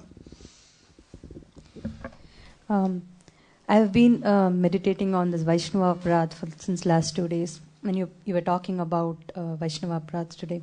So I was thinking that it's not just a material principle where I just started deciding that, okay, from today or from this moment I wouldn't hurt anybody, I wouldn't offend anybody. But it's such an ingrained mentality that it takes introspection, reflection to understand why we are, committing offenses. And then those principles that you were telling about Kutinati and Jiva Himsana and Pratishta, they are all, I'm not offending somebody just because, I'm because of my, variant moods or anything like that, but because I have all these different things that's there in me which is causing me to offend devotees. I actually heard this very nice, lecture by Mahatma Prabhu on offenses, and I just noted it down, and I wanted to share that because it's very practical and it's so true. He says that offenses thrive in the heart of one who lacks affection. It takes its root in the soil of envy. If we have affection for someone, we show that affection through acts of service, appreciation, respect, and intimate exchange, not through offense. So when affection and respect for someone is low, we are more likely to offend them, or perhaps guaranteed to offend them. So it is important to cultivate loving relationships with devotees. When there is love, there are no offenses. It's therefore natural to think that if I'm doing fairly well in Krishna consciousness, I haven't seriously offended any devotees. That may be true, but not always. Just because we have not fallen from our spiritual practices does not mean we are not offending devotees. It's just that there hasn't been a testing situation. The essential point here is that an offensive mentality, be it chronic or acute, is going to affect our bhakti. So it is important to become sensitive to this principle of not offending Vaishnavas and take conscious effort to not criticize others. Wow, that was fantastic. Let's hear it from Mahatma. Mahatma's been here before. We had Mahatma out here. It was fantastic. He's one of the pioneers of the Sankirtan movement, actually. I don't know where we'd be without Mahatma, but Mahatma Ji was one of the first to inaugurate big book distribution in the whole world. It's all coming out in my new book, about the Mahatma Express. Okay, last word from Malini from the kitchen. Bhakti lessons from the kitchen. The point that Vishaka Mataji made about where there will be offenses if you don't have affection. And I was reading something from the summary of the 11th canto, chapter 2. And in the last paragraph, it is said that Uttamadhikari is the one who actually binds Krishna in his heart with the ropes of affection. And as soon as I read it, I was something actually was triggered in my heart that Krishna wants to stay because the devotee has affection for him. And I was remembering that if somebody in India mostly, like previously there were no flight tickets or something, everybody used to go by train. So some relatives come home and they want to leave, and then the householders make all kind of excuses, why don't you stay today? Today is auspicious day, or today we'll do this. Because of the affection, they actually are stopping them not to go away from their home. So similarly, a pure devotee actually is binding Krishna within his heart by that ropes of affection. So. That's beautiful. And by extension, one who sees the Supreme Lord within everything and sees the Supreme Lord everywhere, never hates anything or any being. It's not possible to love Krishna in the heart and then despise or envy other people, because when one actually is in one in interest with Krishna and in affection, affectionately holds Krishna in his or her heart, then he or she sees Krishna in everything, in all the things that happen in life and in all the other people. So there's no hatred or envy. Thank you very much. We thank to all our listeners. There was one more text that just came in. Who's it from? Two more? Let's honor those really quickly.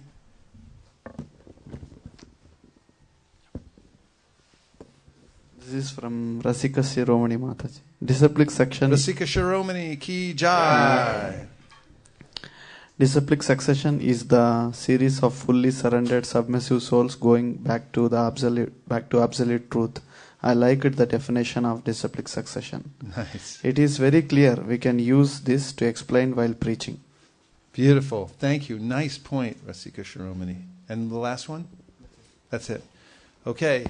Srila Prabhupada ki jai, Srimad Bhagavatam ki jai, Harinam Chintamani, Shri Harinam Chintamani ki jai, Bhagavad Gita ki jai, Gaur Bhaktivinoda ki jai, Gaur Premanande Haribo. So now we have the privilege of putting all the Shastra deities back on their altar, the so-called bookshelf, and then we'll stand up and have a Guru Puja for our divine Guru, founder, Acharya of the International Society for Krishna Consciousness, Srila Prabhupada. Haribol.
When I come to protect my devotees and give them inspiration also. I was like, how can Krishna be jealous when he's helping?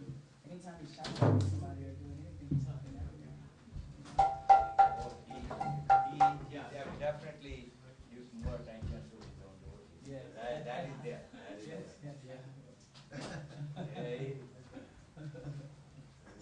been said many times in his Krishna, Krishna. Though he's sometimes equal to everybody, but at the same time, he's not some for devotees. There are flowers to offer on this plate.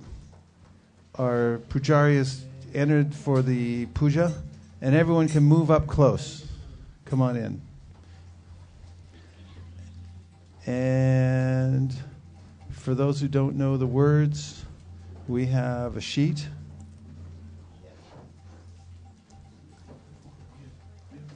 Right?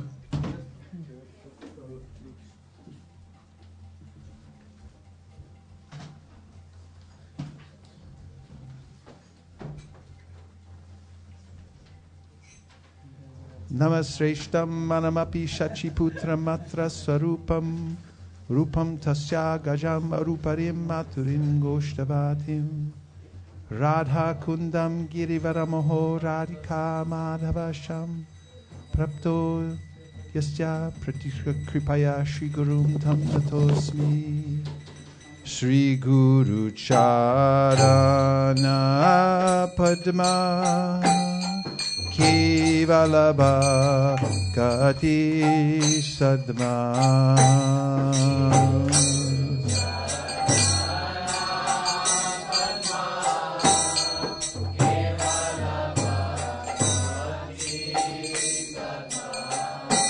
Bando Mui Sabadana Mate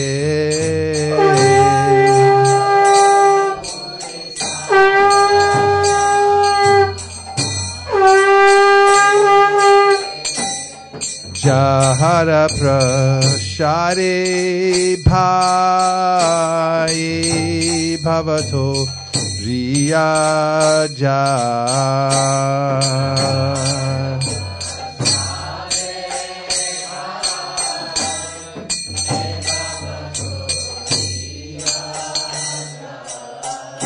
Krishna Prapti Hoy Jaha Hoy Te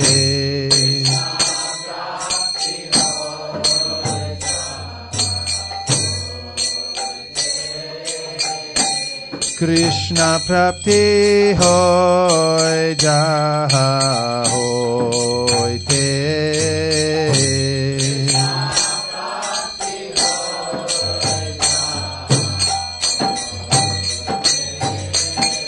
Guru Mukha Padma Vakya Shite Te Koriya Aikya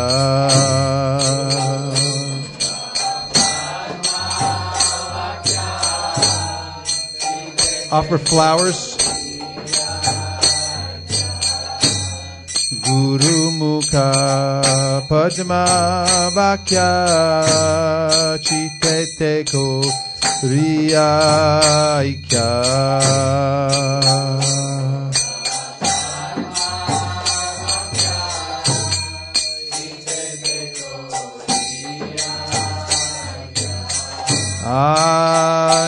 Anakodi ho mane asha